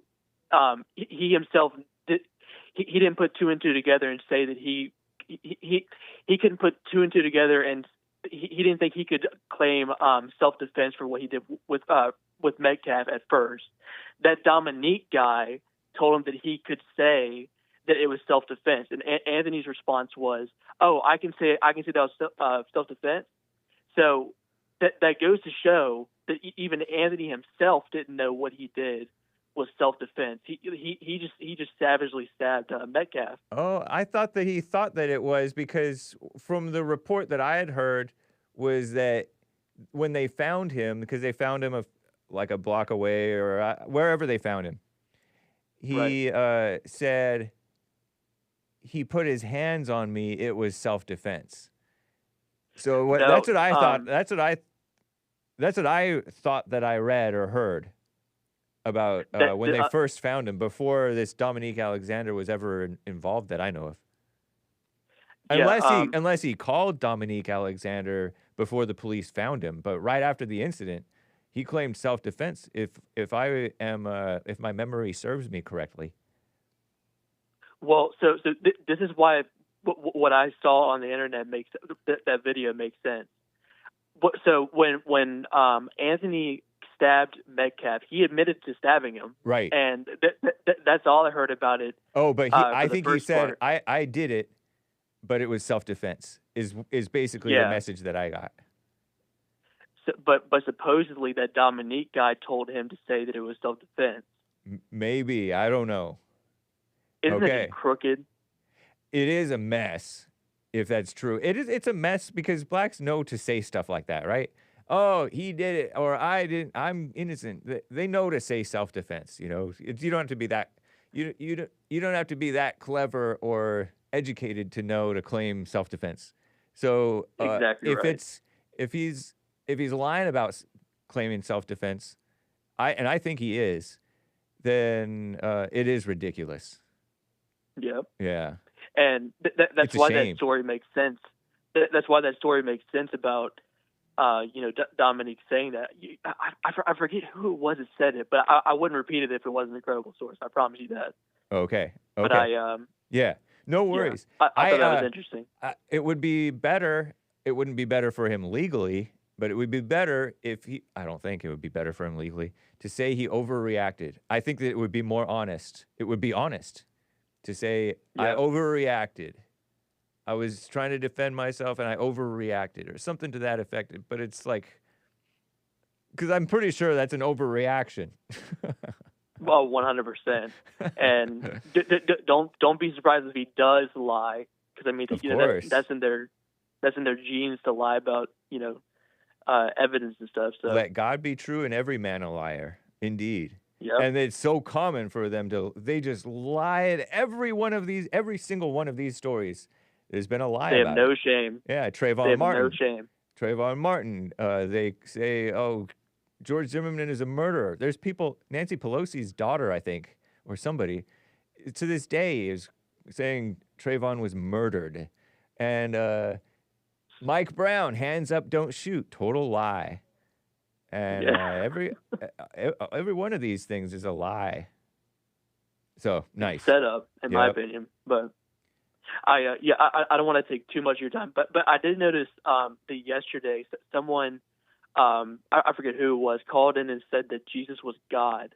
Uh-huh. I thought that was it. I thought that was interesting because I read the Bible quite a lot, and especially towards when he was crucified and stuff, he even said himself in the Bible that he's the Son of God. That's right. So, are they just trying to confuse people about Christianity? Is that why they call in and say Jesus is God? A lot of people are confused about Christianity. It's not that they're trying to confuse; it's that they are confused and they're trying to push that confusion on other people. Because when you think that you know something, you're going to push it on other people. That's why it's one of the reasons that I say knowledge is poison, because whether your knowledge is true or not, it gets you puffed up and thinking that your knowledge is so important, and it's not. Exactly right. Yeah. You're right. It's even when they claim that he called himself God, when the Pharisees or whoever accused him of calling himself God, he said, "Why do you get mad because I say I'm the Son of God?" Yeah. I mean, they were really mad. So about him saying that. he corrected them right then and there because he said "Son of God." but no, there's people in my chat who even like my show, like Jesse, but they completely are dead set on this knowledge that they have of something that just isn't true. What a mess. Yeah, you're correct. It reminds me of the people who are pro the Department of Education. They want to poison people's minds and, do all that crazy stuff, like indoctrinate them, like they like to say. Yeah. And it's similar to that situation about calling Jesus God. I remember being confused about it when I was in college, actually, because I started noticing, because there's a lot of Christians who've been saying this, and a lot of them are like liberals or just intellectuals, but they will say it. And then so I started reading the Bible for myself, right? And I'm like poring over it, because there's places where it says stuff that makes you think, oh, maybe it's saying that he is God. And there's other places that are saying that he's the Son of God, duh. But I don't know. It's an intellectual trap where you're hung up on this intellectual knowledge that does nothing for your life, and then you're looking down on other people over it. And then people on both sides will fight over it and puff up and judge one another over it. It's terrible. I love it when they get so angry. Like when they're wrong, they get angry at people. They're like, "Oh, you idiot! He is a God," and they just get so angry about it. And you know what? Whether you're oh, hold on, Nick. Let me ask you a question. Give me 1 second. Okay, that's fine. All right, cool. I'm back. Anytime you are angry, you're wrong. Even if you're right about the technical thing, you're wrong because you're buying into that lie. Right. Yeah. Yeah, you're correct on that. It's great hearing from you, Hayden. Thank you, man. Yeah, I didn't want to take up too much of your time. Thank you for taking my call, Hake. I appreciate it. Yeah, of course. Take care. All right. See you later. All right. Bye. There is one line open, guys. Once again, no Joel Friday today, but do catch the Anchor Baby. Anchor Baby live every day right around noon. Okay? Right around noon. And on Friday, he did his own stream. It took him a couple hours to get that thing together. He did an IRL stream in real life. Went up to the park. Check that out. His Friday stream. I think it's still up. But Joel Friday TV, he should be back tomorrow. He's just out today, okay? He's okay. Nice. I'm just checking over here on the chat. Okay. A quick bit of news items here, okay, before I get back to calls. If you don't mind, the lines are full. I understand. We do what we can. I'll do what I can for you guys. I was wondering what COVID.gov looks like. Let's see. COVID.gov. Let's find out. I type in COVID.gov. Does it redirect? Does it go anywhere? Does it do anything? And it redirects to whatever this thing is. Not sure what that is. Let's find out. COVID.gov. The based China virus website. Let's see if it pastes. Here, let me refresh. COVID.gov redirects to a picture of Donald J. Trump, an American hero, our greatest president, and some true statements. WhiteHouse.gov/lab leak true origins of the China virus. And I almost feel like I'm not supposed to show this, on YouTube. You know how I've been having to disavow everything? Lab leak. Trump walking in the middle, the true origins of COVID-19 on the White House, President Donald J. Trump White House. So what's going on with this thing? What is this called? The Chiron? Press Secretary Caroline Leavitt, not Leavitt, briefs members of the media April 22nd, whatever. Okay. Oh, no, what in the world? No, don't go there. So the lab leak, the origin, the proximal origin of SARS-CoV-2 publication used repeatedly by public health officials and the media to discredit the lab leak theory was prompted by Dr. Fauci to push the preferred narrative that the China virus, they call it COVID-19, originated naturally. 1, the virus possesses a biological characteristic not found in nature. 2, data shows, I don't know if I should be showing this, even though it's from the government, but it's from the Trump government, and they've censored Trump before, even while he was president. Remember that? I feel like maybe I shouldn't show this. But there's the Huanan Seafood Market, however you pronounce it, 7.5 miles away from the Wuhan Institute of Virology, that lab. And China has leaked stuff before by accident or on purpose. I think it's been on accident. They just don't have our standards that America has. Even America, with its millennials and diversity and stuff, they have better quality standards and safety standards than China, allegedly. Interesting, huh? So they have the truth, and they're going after Fauci, yeah? Looks like. Biden gave him a clemency. I wonder who put this up. This is a whitehouse.gov website, and it has a picture of Fauci. Got a full and unconditional pardon for any offenses against the United States which he may have committed or taken part of from January 2014 through 20 whatever. Crazy. That's years. There's a picture of that guy who confronted Fauci. I don't know who that is. Forbes thing. Hey, Forbes, you made it to the White. You've made it, Forbes. Your YouTube video made it. I think that's a YouTube video. Made it to the White House website. This is a picture. I'm looking at this website. Oh, pardon me. This is loud. Let me turn that down slightly here. The COVID-19 pandemic was one of the worst public health crises that our country has ever faced. We lost more than 1 million Americans to the virus. Okay, so that's on the website that I just saw, right? That's on the website, the White House thing that I just read. Am I right? Here is Commie Nonsense Network fake news. This is a side note. According to Jade Walker, a grown white woman who works for Commie Nonsense Network CNN, writes for them. Access to the federal website on COVID-19 no longer publicly accessible. Their covid.gov page now automatically forwards or redirects to a new site featuring a picture of our greatest president, Donald J. Trump, my words, not hers. And what it hypes as the true origins of COVID-19. I like how she used the word hype. And because they used a lot of hype about in scaremongering or fearmongering if you prefer. But I like scaremongering. It's a word too. Did you know? About the China virus. Remember, they were scaremongering. They were hyping the virus. They hype everything. They're all hype. But yeah, maybe Trump does some hype too. Hyping for the truth.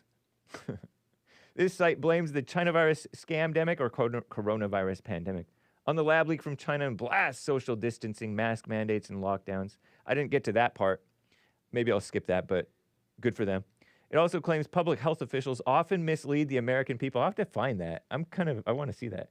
Listen to this. There is nothing about how to avoid getting sick or get treated for COVID-19. Like it needs to be on every web page. There's plenty of information on the internet and everywhere about how to avoid getting sick and how to treat the China virus and about long COVID. There's plenty of information. And this woman falsely claimed there is no mention of the nearly 1.2 Americans who died from the illness. But what did we just hear? Family-based was one of the worst public health crises that our country has ever faced. I'm listening. We lost more than 1 million Americans to the virus. What did it just say? You're lying or ignorant or didn't really look that deeply into it or reporting you're passing along bad information, misinformation, disinformation, malinformation, whatever the type of bad information it is. Jade Walker. In your face, very fake news, commie nonsense, debunked. Shout out. I'll still read your news every morning, as long as you don't make me pay. So that's the website. I'm curious. Public health officials often mislead the American people. I want to see that. I don't see it in the world. Public health officials often mislead the American people through conflicting messaging, knee-jerk reactions, and lack of transparency. Most egregiously, the federal government demonized alternative treatments and disfavored narratives such as the lab leak theory in a shameful effort to coerce and control the American people's health decisions. Wow.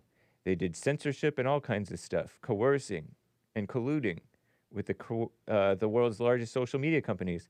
And you know, the virus was the guise or the pretext for the mess with the mail-in votes. You know what I mean? The mail-in voting. They made it way too easy for all of us idiots to vote when most of us should not be voting. And we make bad decisions. Like I voted for W one time. I don't know if that's a bad decision. Come on, Al Gore, please.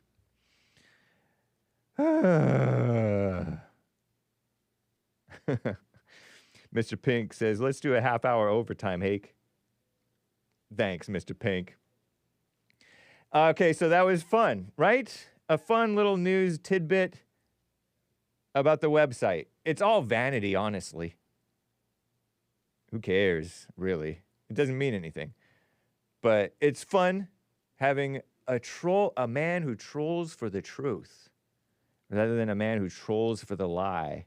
Obama trolled for the lie, and Trump trolled for the truth. Okay? Trump trolled for the truth. Trolls for the truth. I don't even know if he's trolling. It's like people accuse JLP of trolling.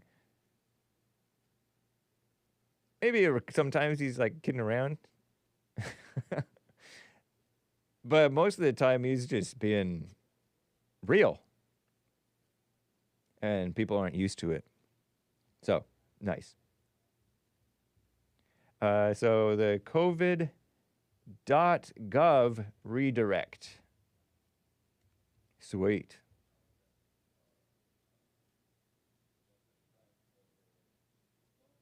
I got to get to Ardene in Colorado, who's on the line over here.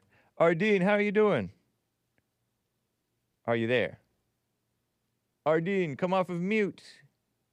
You Gen X. Oh, no, she's not Gen X. You boomer. Ardene, going once. Oh, did I mute her? No. Ardene going twice. Let me put her on hold and have this guy check on her. Meanwhile, Alan in Michigan is on the line. Check on Ardene for me, Derek. Okay, go ahead, Alan in Michigan. How are you doing? Pretty good. Fine. Cool. Real quick, I know it's the end of the program. I got limited time, and I want to make a comment about Earth Day. Yeah, happy Earth Day. I remember when Earth Day was started. Wow. April 22nd, 1970. Now, that's interesting. Why that particular day that the communist Reds chose for Earth Day? Well, guess what? Cast your mind back 100 years. Guess who was born on April 22nd, 1870? Vladimir Ilyich Ivanov, otherwise known as Vladimir Lenin. Whoa. Just a coinkydink, huh? Not. One of the chief communists of the world. That and, Lenin? And one of the chief butchers of people. Wow. Uh-huh. Uh-huh. Yeah. Crazy. Now, Lenin did murder people? Oh, I mean, the starvation. I've talked to people who lived in communist countries. Yeah. And you talk to these people, and it's horrible. Oh, you cut out for a second. You talked to these people and what? From the communist countries? And they lived, and it was horrible living under that kind of government. Terrible. But in any case, do I have a few more seconds? Yeah, go for it. Okay, I'm going to segue into something. Who rules America? The communists now, practically. Yeah. And take a look at how they mark their territory. And I'm particularly interested in a building in Florida called the Wilkie D. Ferguson Jr. Courthouse. If you want to bring that up, because I know you can, take a look at it. It's shaped like a ship berthed in a dock. Interesting. Okay. The lawn that leads up to around the ship is undulating like the ocean. There's the path that goes into the building is the gangplank. You know what this is symbolic of? Admiralty law, the law of the ocean. That's what rules America. Whoa. Not the law of God, not the common law. They're imposing Babylonian merchant law on America. And now they've got their buildings, their statues, the Statue of Liberty. All this is the merchant law that goes back to Rome and back to Babylon. Wow, that's interesting, man. Right, and it's like that's what people say about about our flag. If you look closely at our flag here, this American flag, and we don't know this, but it has the gold fringe around it, and that is also a reference to martial law or something like that. I don't know. I forget. Martial law, and also a lady friend of mine said that is the color of Sargon the Magnificent, who was King Cain. Huh. That's what she claimed. Yeah. So I'm just telling you, they're marking their territory. Like a dog, when you take your male dog out to go, what does he do? He marks his territory by urinating. All these statues and everything. We even here in rural Huron County, we've got it. I'm not going to go into detail because I know you're ending your program and I don't want to take up time. I'm winging it, but I appreciate your pithiness. Food for thought. Yeah. And by the way, good program. I like the guy from Virginia about the horse chicks. Yeah, that was a great point, wasn't it? Now, yes. You say marking their territory. That's kind of like the renaming of these things and tearing down of the statues, renaming of Fort Bragg and stuff like that. Wow. Yes. Interesting. That's what it's all about. Mm-hmm. So communists are pro-Babylonian because Babylonians. Okay, I kind of get it because you don't really have rights under maritime law. It's more like emergency, it's all contract. Sort of life and death, and they can mess with. Oh wow, okay, contract too. Goes back to the Code of Hammurabi, and I've read it. I thought it was 82 laws. I thought it was pronounced Hammurabi. It can be. Okay, but either one. Okay. Nice, interesting. What was because I heard of Hammurabi when I was in World History and Geography in sophomore year of high school. And what was that code again? The Code of Hammurabi. What does that mean, though? I mean, what was it about? It's a law code. It's a law code. They have a copy of it in the Louvre Museum. Wow. There's 182 laws. Unfortunately, 66 to I think 99 are missing, and down toward the end. Basically, it's the law of the merchant. The merchants mentioned in Revelation, in my opinion. Yeah. The merchants who will weep and moan when Babylon is destroyed. Whoa.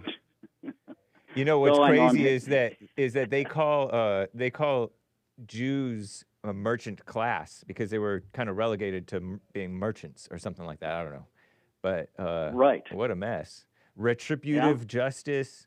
Social hierarchy, family law, property rights, business, criminal law, presumption of innocence. That's kind of nice.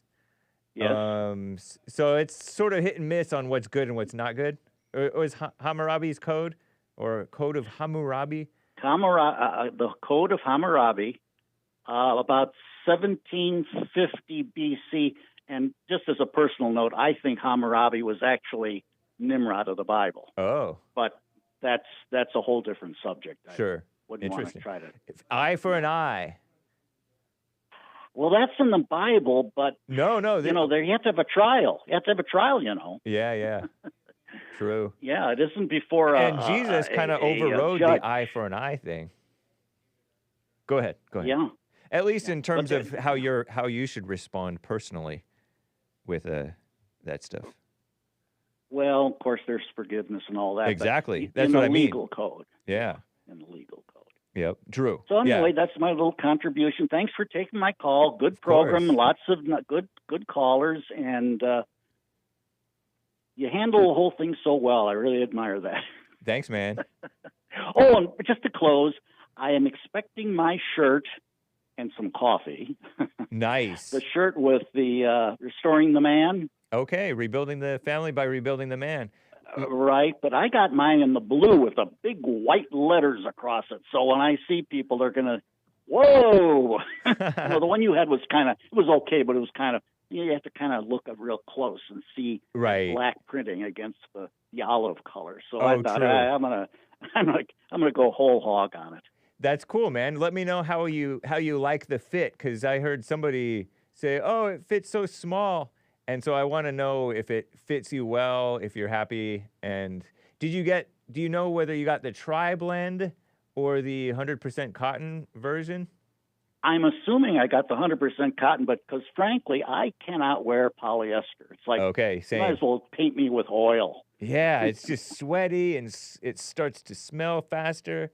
Yeah, I'm with you, man. Yeah. In fact, truth to tell, your skin tones are very similar to mine. Okay. So we have that sign back in, who knows how long, the same genetic stuff going on. Right. Yeah. But again, thanks for taking my call, and I know you're ending your program. I don't want to take up too much time. You got to do your sign off. Yeah, I'm actually winging it today since I have no Joel Friday. So I appreciate your attention to my time frame, though. I do have a lot of calls to get to. So thank you, man. Right, and I want to hear them too. Cool. Yeah. I'm not finding it for some weird reason. But thanks again. Well, I kind of hope John from Kentucky, the Black Israelite guy. Yeah. I'd like to hear him. I haven't heard him for a while. Nice. Yeah. Well, cool. All right. Appreciate you, man. All right. Okay. Bye. Bye. Yeah, here's the... If I get the blue spruce, how come it's not coming up? Oh, here it is. Blue spruce or China blue. This is it. I don't know. I'm not sure I like this website, honestly. Okay, but, there's China blue, I guess. Blue spruce. How come blue spruce looks almost greenish? Oh, yeah, that would make sense. Because spruce is green. China blue is maybe the one that he got. And this is the unisex garment dyed t-shirt. Oh, okay, so that's maybe the Comfort Colors 1717, maybe? Not sure. Cool, well, yeah, let me know, guys. Let me know. Okay.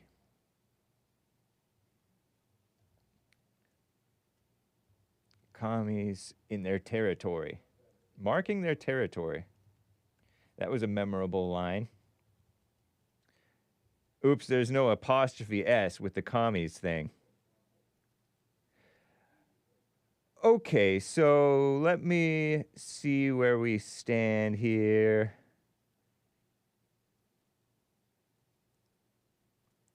I gotta get to none other than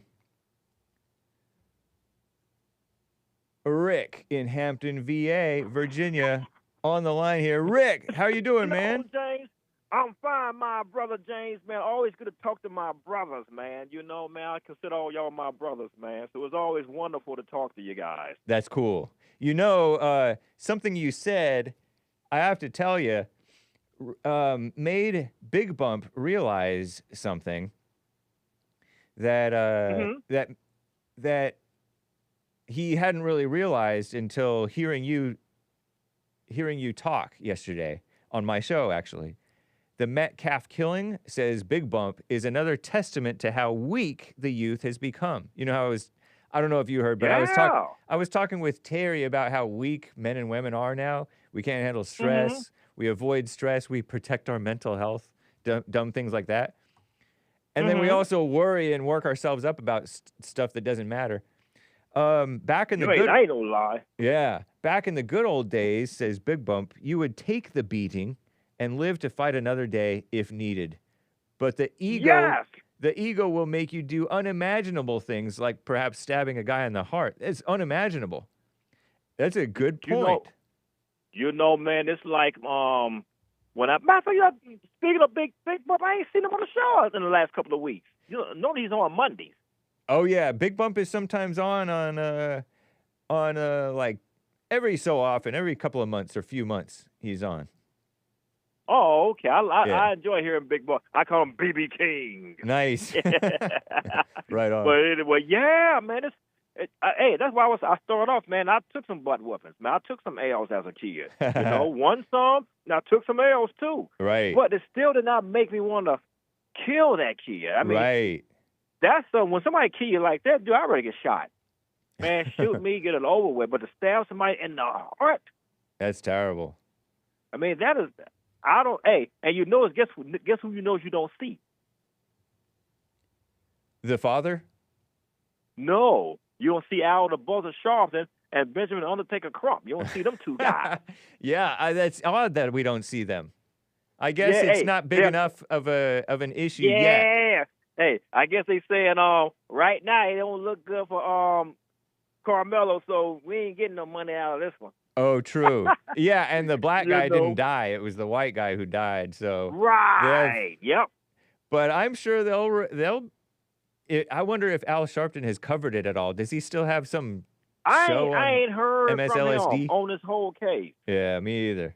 Now he's on. I think he's still on MSNBC. I'm like, man, that man can get on TV without a degree or nothing, man. Anybody can get on TV. I know. What a mess. You know, and another thing too, Brother James. Yeah. You remember, like, why are the Democrats so adamant about getting that guy out of Nicaragua and bringing him back here?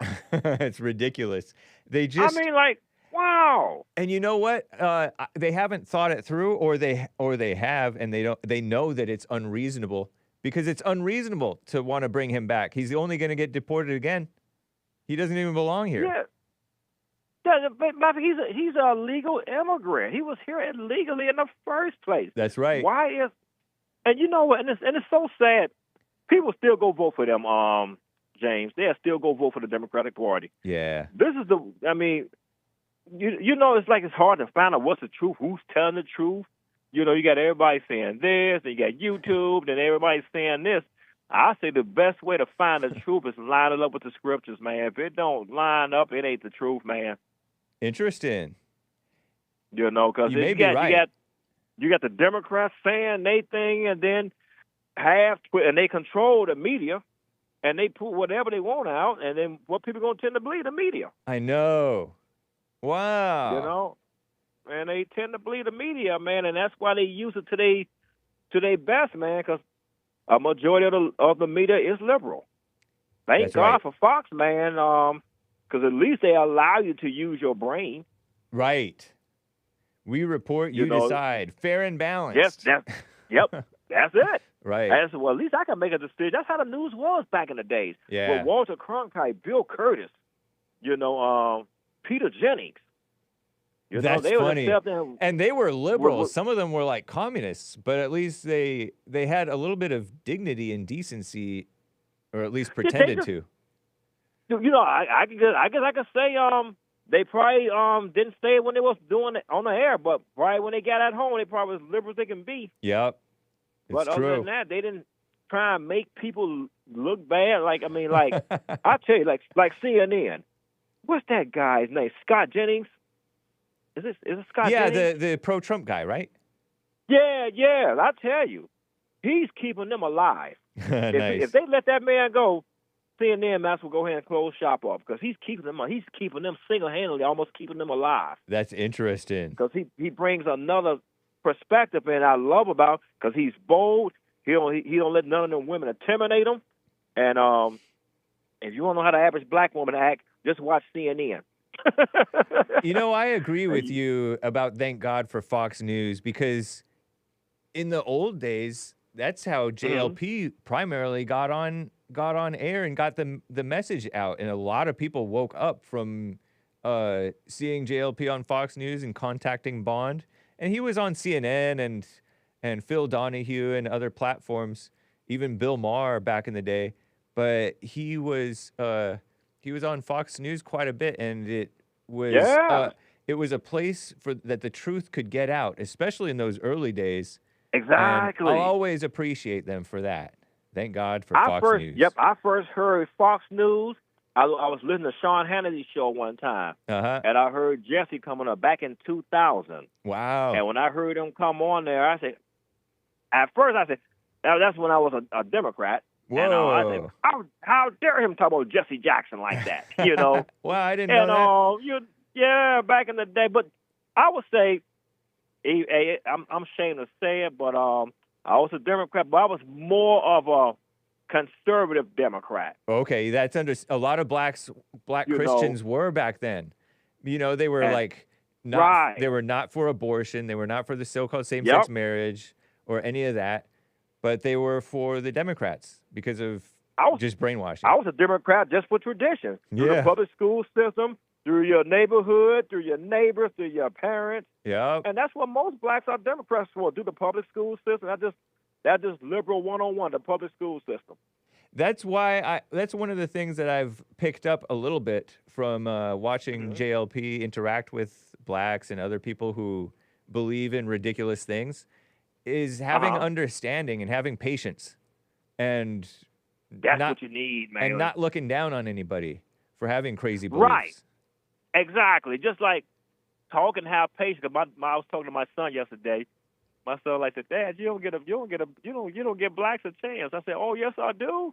I try to help them spiritually because that's what they need to help in. They have most blacks are angry, so if you don't deal with the anger, that's right. You just spinning wheels in the mud, man. That's right. So true. You know, so I just try and help them spiritually and tell them, hey, look, you can have anything you want, and if you don't want to go to college, you don't have to go. Work hard, love people, and do good work, and people will find you. I don't care. Whites, blacks, Indians, all people want is a good job done there, James. You know what I mean? So true. That's right. That's all. There's always opportunities. It is.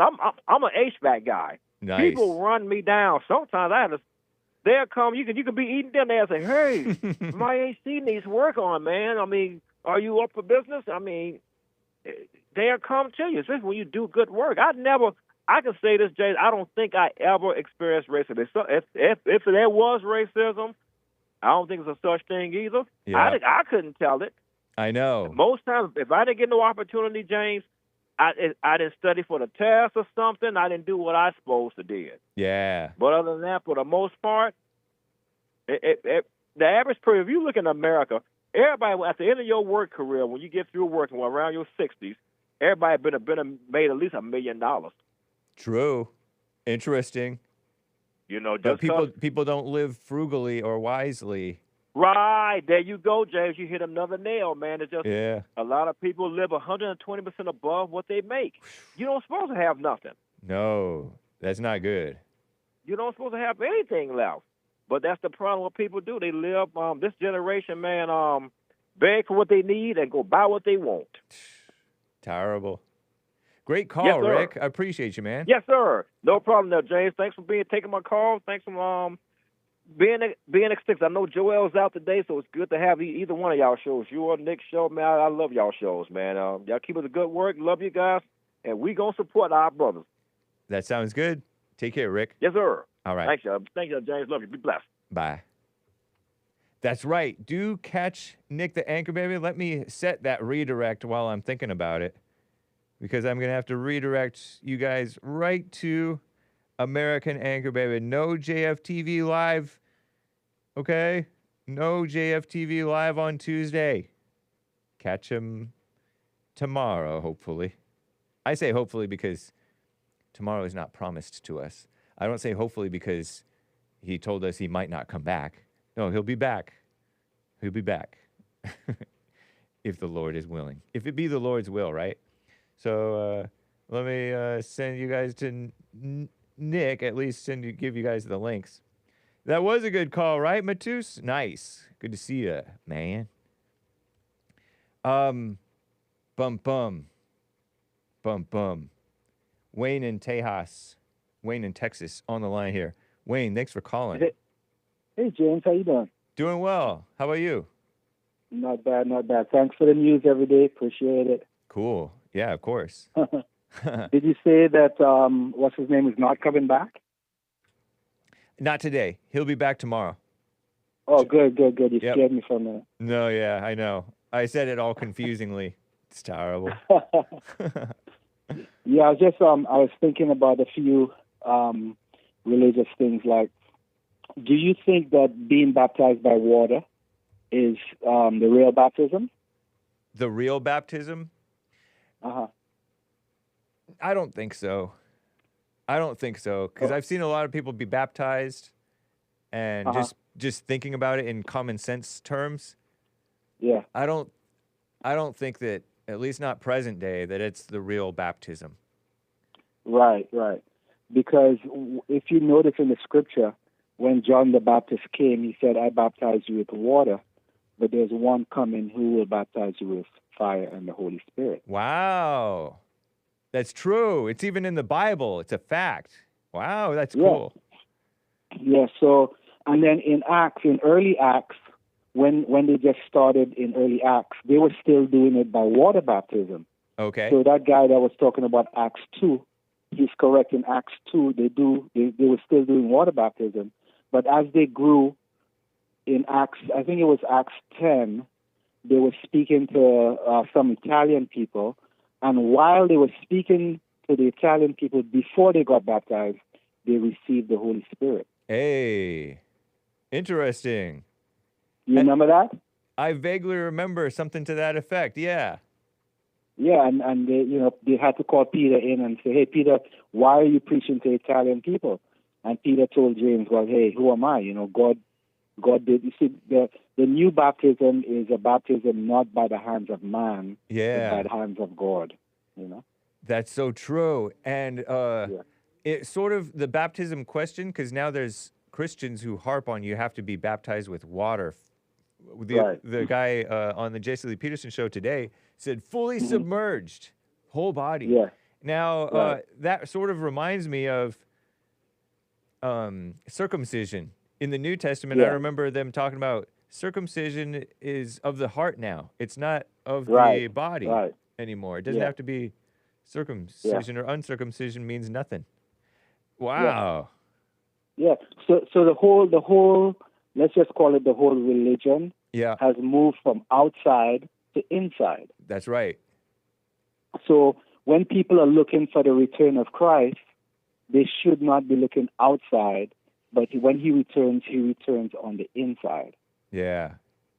Interesting, man. Yeah, it makes sense. Yeah. And you know what? Yeah. People don't know what the inside is because they think that the inside means feelings and beliefs and trying to convince yourself by reading and stuff like that. Yeah. And that's not what the inside is. It's amazing. So basically, if you want to be baptized today, you have to ask God to baptize you through the silent prayer. Interesting. It is sort of asking, isn't it? Isn't that a silent plea? It's a silent plea. Like you just keep going, and then when he notices that you're not going to give up and you keep knocking at the door, then he himself will come and baptize you. That's cool, man. I like that. Yeah. And a silent plea is a truer plea than a spoken plea. Right. So the spoken plea would be the old outside plea, whereas the silent plea is the inside plea. Again, everything is moved from the outside to the inside. Yeah. Right on. Yeah. So that's what I got. The man. chat. Somebody in the Yeah. chat is crying heresy. That's cool, man. I love the heresy. Shout out to the chat. Yeah. Hey, also, Yeah. I was in Istanbul a couple of weeks ago. Nice. I went over there. You know where Istanbul is, right? Turkey, right?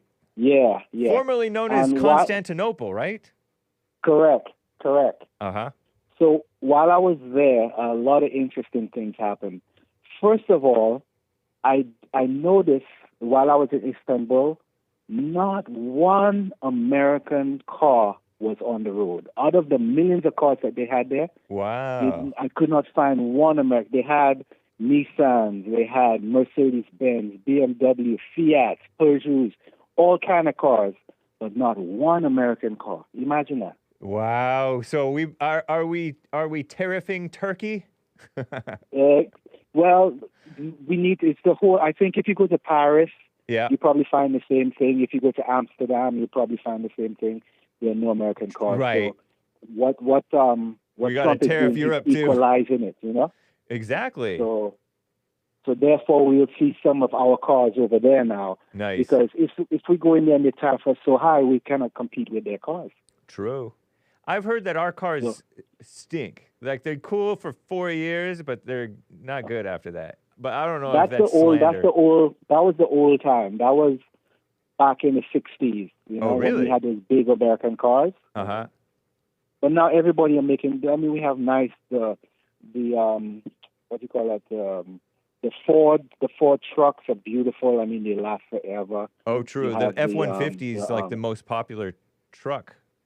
For sure, Maybe it's the most popular vehicle. The Cadillacs, our Cadillacs are superb. Okay. I mean, since I think Ford bought one of those companies, BMW or somebody, and they got the technology, and now all the cars are good, man. Everything is good.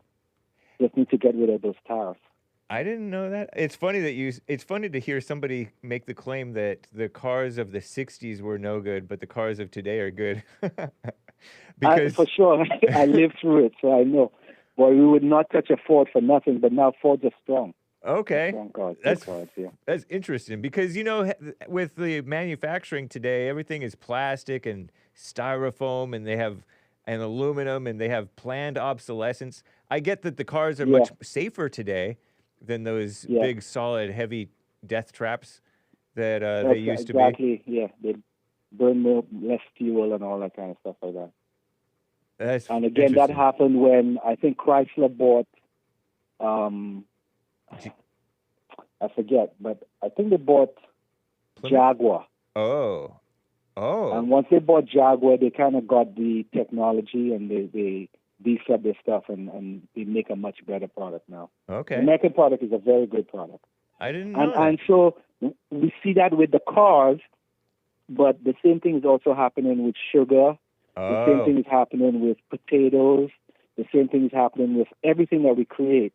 They keep them out of our market, out of their market, but yet still they're in our market. So I think it's a very good thing that Trump is doing. Right on. That's a nice, interesting I read report. This guy wrote something. He said that if us putting tariffs on the world causes a worldwide recession, that means that the world was living on our monies the whole time. Interesting point. Yeah. And you know what? We're kind of due for a correction, and hopefully Trump can manage and steer us through a good correction. I don't know if Trump has much say, but he has some say, and he's exercising that say, which I appreciate. Yeah, and some people were laughing at him. They say, oh, he put these high tariffs, and now he took them away. Yeah. But I think he was just exercising a deal. I don't think he meant to keep the high tariffs. He was just trying to get everybody to come to the table and renegotiate, which he accomplished. Yeah, it's a nice little wake-up call that he issued to them, and he's willing to do the hard things, which is cool. Yeah. And then while I was in Istanbul, I took a trip down to a place called Izmir. You know the book of Ephesians, right? Yeah. Izmir is very close to Ephesus. So I went and I visited Ephesus, man. That was so beautiful, man. All the ruins and all that stuff. And I saw the grave of Paul, where he was buried, and the palaces and stuff like that.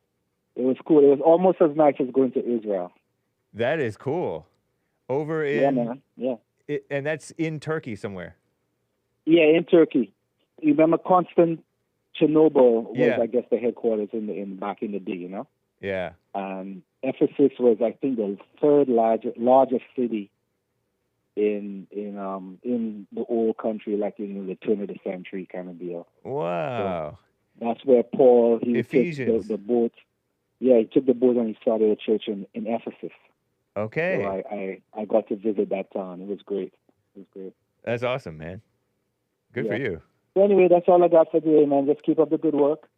Sounds good. Appreciate you, Wayne. Anything for me? No, thank you for the call. Call me again. All right, man. Take care. All right. You too. Bye. All right, bye. Sweet. And Anthony in California is on the line over here. Anthony, are you there? Hey, can you hear me okay? I can. You're coming through fine. Excellent. Best phone quality of the day, actually. No way. Yeah. I have the iPhone 10, so it's good to hear. I mean, it still works. Who knew? Usually iPhones stink, I think. Yeah, I think that's why they have to keep making the new ones, you know, because you know. Yep. I just want to say it was good to hear William calling a few days ago, and Rick, as always. You know, it's something. It's nice to hear like mature takes that are balanced and you know that they seem genuine. I thought I didn't ever think I'd feel that way, but now in the news, you know, it's ridiculous. It just seems like there's so much disingenuous opinions, but yeah. So yeah, it's always refreshing, and you know, Rick says he's an HVAC. It's a great industry. You got to work your butt off, but it pays well. And I think William said he works in property management or something like that. So a couple of necessary necessary industries, I might add. Bingo. Yeah. Bingo. Heck yeah. Yeah, it's pretty impressive. But especially, you know, I grew up in SoCal, so I took it for granted how those kind of, you know, those kind of occupations, you know, but older I get, the more I realize that they pay well. But anyways, what was I? So I want to ask you a quick question about biology, not necessarily biology, but when, bear with me, Hake, all right? Yeah. So when a duck has a kid, when a duck has offspring, it's always going to be a duck, right? Yes. Or is it possible for a duck to have, you know, like a puppy or something? No, a duck has a duckling. Nice. Okay, cool. And the duckling grows up to be a duck. I like that. Yeah. I like that logic. And for humans, is it possible for like a human to give birth to a puppy or have an offspring of a duck or anything like that? Or is it always going to be human beings? Or if we want to call it, man begets man. Let's call it that. I like it. Yeah. I like because that's what we call our race. Race is not the word, but whatever it is. Yeah. That's what we call ourselves, is man. Our category. Man meaning men and women. Yep. Right. So I'm curious, when we say Jesus is the Son of God. Right. How do you make the logic work to have God create, or not create, because Jesus isn't created? God beget. I'm sorry. Yeah. Beget. Thank you, Hake.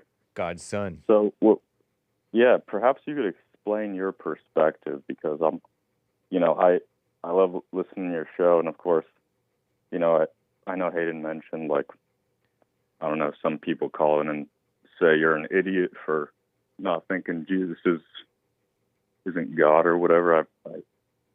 I've yet to hear that. I'm sorry if that's happened before. That's not really appropriate.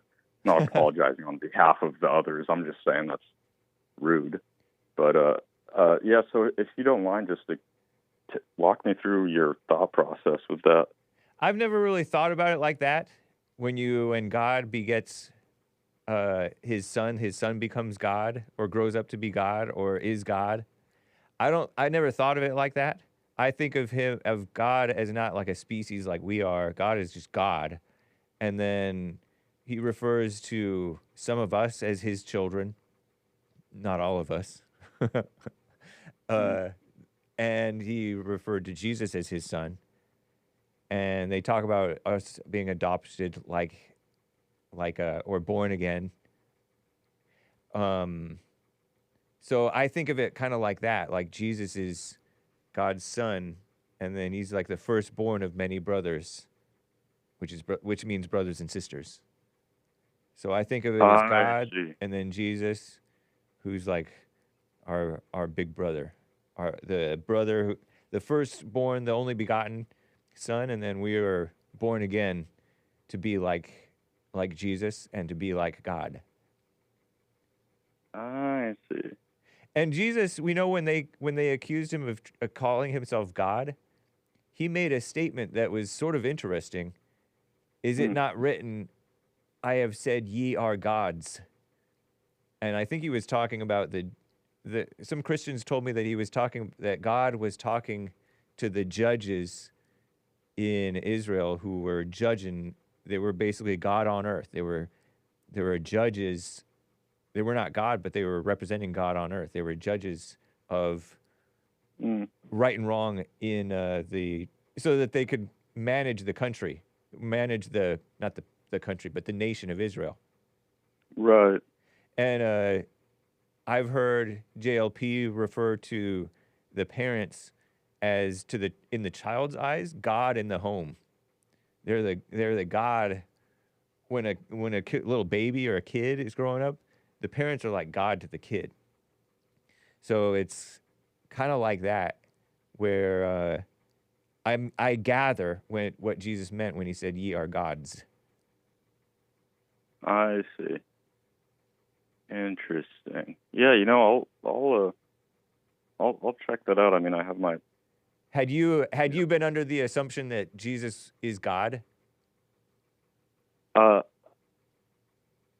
I don't know what you mean by under the assumption. Are you under the understanding or belief that Jesus is God? Are you, or were you, or what? Yeah, I'm on. Yeah, definitely. I mean, I hold a Orthodox position specifically. Oh, were you raised that way, or were you raised Orthodox, or you converted? No, I was raised Orthodox. I'm Coptic, so it's kind of a cultural thing that I distanced myself from. But as I grew up, I found myself back in the church. Those are the Iraqi original Christians, right? Something like that. Or no? Am I confused? No. Yeah, it's all good. It's the rhetoric about it these days isn't necessarily accurate, but. And I hate to say this, Hake, especially on your show, because you have a few callers that call in saying they're pharaohs and stuff like that. Egypt. But yeah, the Coptics are the descendants of the pharaohs, and they were they're genetically, in reality, in objective reality, but I don't brag about it or like tell people I'm, whatever. I just appreciate it's related to Christianity because Saint Mark, the apostle, established the Church in Alexandria in like 50 AD. Wow. And so, yeah, we maintain that same liturgical tradition. Nice. From Saint Mark, yeah. And so I noticed that a lot of times establishments I've always respected the Orthodox. It just sounded cool and real. And I have never really respected Catholic because I've known too many Catholics, and I heard stuff that they think about Mary. Although I've met some Catholics now over time that I really admire and respect. But I notice, and then the you know, I grew up normal Christian in America. Normal Christian meaning American Protestant, yeah. Right. And we didn't really pay attention to the denominations, so I went to my grandparents' Presbyterian church, my brother's wife's friend's church. Weren't really picky. My dad went to a Lutheran church as a kid, but then he went to whatever. So we didn't really know or care that much about that. But like my parents became more serious Christians, like out of high school. They became, I don't know, somebody preached to them. They grew up going to church, but then they became more serious about it and became what they felt was like real Christians later because of somebody telling them about Jesus and stuff. They were supposed to go to, what was it? The Sound of Music or see some movie, right? But instead they stayed and talked about Jesus and, I don't know, talked about something. But I've always respected the Orthodox Christian thing, but I wonder, as with any organization, if it got corrupted, if the leadership became leadership of men and not of God, and people are not self-led, they're following men and following their own understanding. If the understanding of the Orthodox Christian belief that Jesus is God, let's say, is a misunderstanding now. That's my wonder. Interesting, if I may ask, is what concrete facts or events lead you to?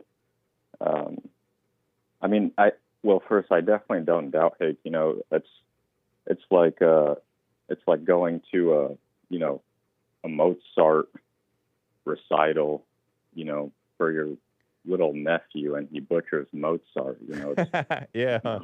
You're not going to say, "Geez, Mozart is this trash composer who I don't know why he can't play." You know, you're not going to trash Mozart for the nephew's performance, Good right? point. I mean, and yeah. And in so the same you're way- comparing that to how the church may butcher God's message or truth or whatever. Yeah. Yeah. No, definitely.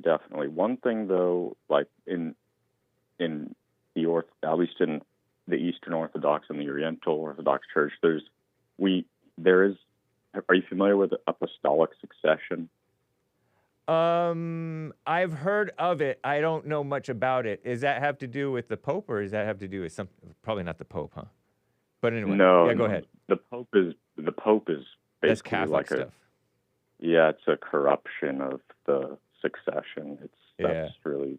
But I agree with you, Hake. I've met tons of great Catholics, and it's the same thing. You know, I don't judge them by their, the works of their church, even though I will say they. I mean, have look what a joke the Protestants are, and I'm one of the, So anyway, go ahead. Angels from Africa.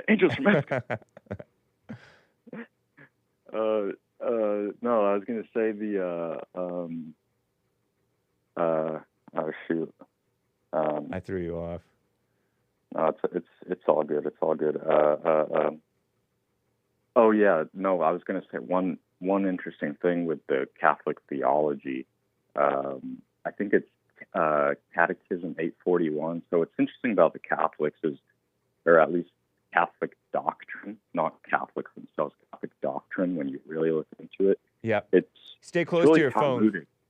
phone. Oh, sorry about that. Thanks. It's really Talmudic in the sense that there's a lot of rules and steeped in tradition.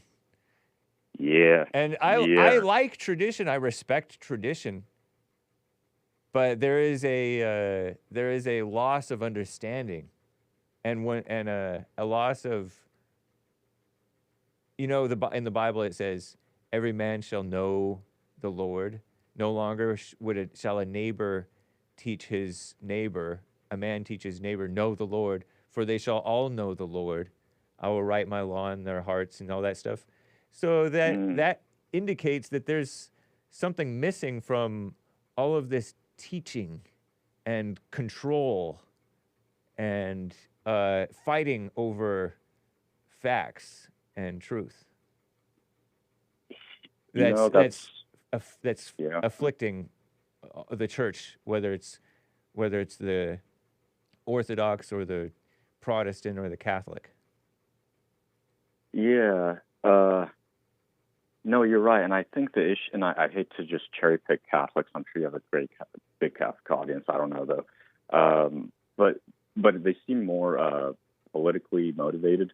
So, for example, there's like Catechesis 841. There's just like, you could find like, go to the Vatican website and you could look into their doctrine. And one thing that really shocked me though about the Catholic Church that really just turned me off, they essentially they have a proclamation that the God of the Muslims is the same God of the Christians. Yeah, because Allah is meant to be. Yeah, what a mess. And that's hey, like, come on, man. That is just that's like kiss up stuff. False. That's kiss up stuff. That's kiss up stuff. So you could just get sent to heaven early. You know, that's where it's going to end up. You know, I mean, it's a type of weakness that really you're starting to see it more in Europe, especially. You know? Yeah, it's unfortunate, but with the Protestant stuff, I think you should look into. Have you heard of Ellen White, the prophetess that started all the Lutheran, Anglican, Protestant nonsense? No. So it was a woman who founded that stuff? I feel like I might have heard something to that effect. That's funny. Yeah, I mean, I all love to Protestants and, shout out. The Lutherans, I have tons of friends, great people, but just look in the roots of it and, maybe you'll see something that, bothers you and you could explore other options. But anyways, sorry, I lost track. Let me think here. Yeah, I forgot what we were talking about anyway, too. But basically, well, let's just talk again, man. Let's leave it there. Yeah, leave it untied. And talk again. No, I appreciate. You guys are brothers in Christ, and appreciate your audience, your show, JLP. Jesus, though, he's awesome. I think we could all agree on that. So, nice. Anyway, take care, man. Have a good weekend, sir. You as well. Appreciate you, Anthony and Callie. Take care. Likewise. All right. Bye. I don't know why he said weekend, though. Did he say have a good weekend? We are on Tuesday. Maybe it's his weekend. Maybe he runs his own business, and it's his weekend. He takes Tuesdays off or something. Oh, man. Bum, bum. Bum, bum. I was showing a little bit of the news. Let me just read these little things. Robbie Williams has anxiety. Lord. Did you hear that Robbie Williams has anxiety? And I don't know who Robbie Williams is. Other than he's some singer. Degenerate, probably. Shout out. And I read about him just the other week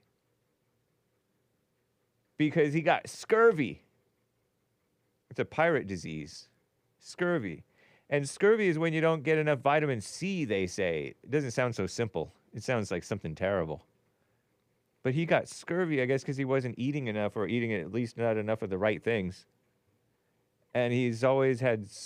and it made his depression get worse. And he hadn't had depression for 20 years or something like that. He dealt with it 20 years ago. And He's not even American, is he? He's a lame-o. Oh, no. Shout out to non-Americans. You're not all lame-os. Sorry, I'm just kind of absent-mindedly talking. Yeah, he was old now. Well, not that old, but English singer-songwriter. Nice hairline. Yeah, so how old is this man? 51 years old. But he's a liberal. Because he's a musician. So I'm calling him a liberal. And he's English. And he's in the mainstream. You got to be a liberal to even survive public image-wise in the mainstream. So nice. Shout out. Don't be a lame-o like him. Shannon Sharp has to better grovel if he doesn't want to get Me Too'd. They've been poaching ants. There's all this drama about the Florida State University shooting. These women are going to school and then they're getting shot or at the same place where there was a shooting, and they're being all dramatic about it and yapping. Let's see. Florida. Oh, Lord. Come on. Florida. Yeah. I'm not changing any plans for that mess. He doesn't win. He doesn't get that, said Florida State University student Madison Askins, injured in a mass shooting on campus last week. Ms. Madison plans to graduate next spring. There was a young lady, who was at Marjorie Stoneman Douglas High School with that shooting down several years ago, 2018, I think it was. What was it, like Valentine's Day 2018, if my memory serves me? I forget. But she was at both places. These women trying to get educated when they shouldn't be trying to get educated. And they're all in their egos about stuff. I heard on the JLP show, I don't know if I heard it on the show, but I heard it from the producer, that there was this woman who was trying to be like the first woman Navy SEAL. And they were like dragging their feet, bringing her in. And she aged out, and now she's suing them. I guess she didn't really want to serve her country. She wanted to serve her ego. You know what I mean? Because if she wanted to serve her country, she'd be like, okay, I guess I can't do it in that way.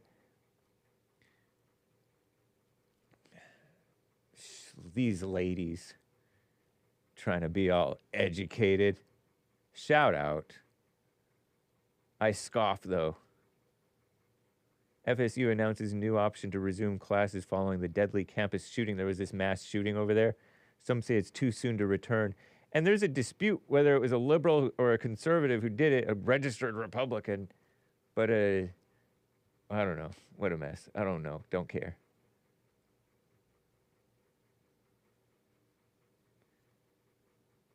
Oh, man. And it talks about this man, his voice shaking.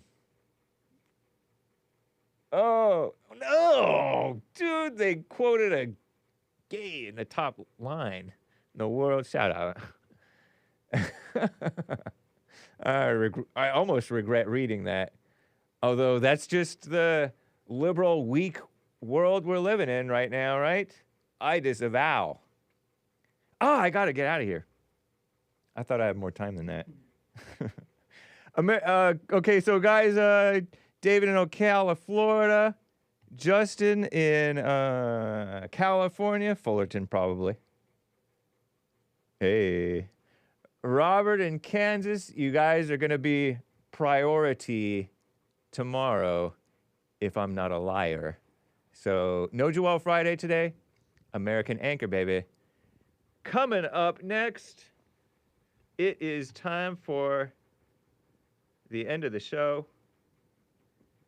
Peace in the Middle East, or at least in your hearts.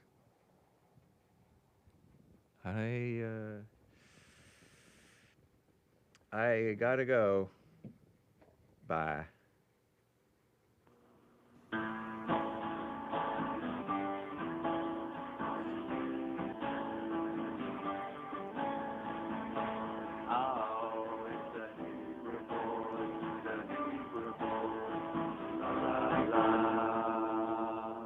Good morning, James.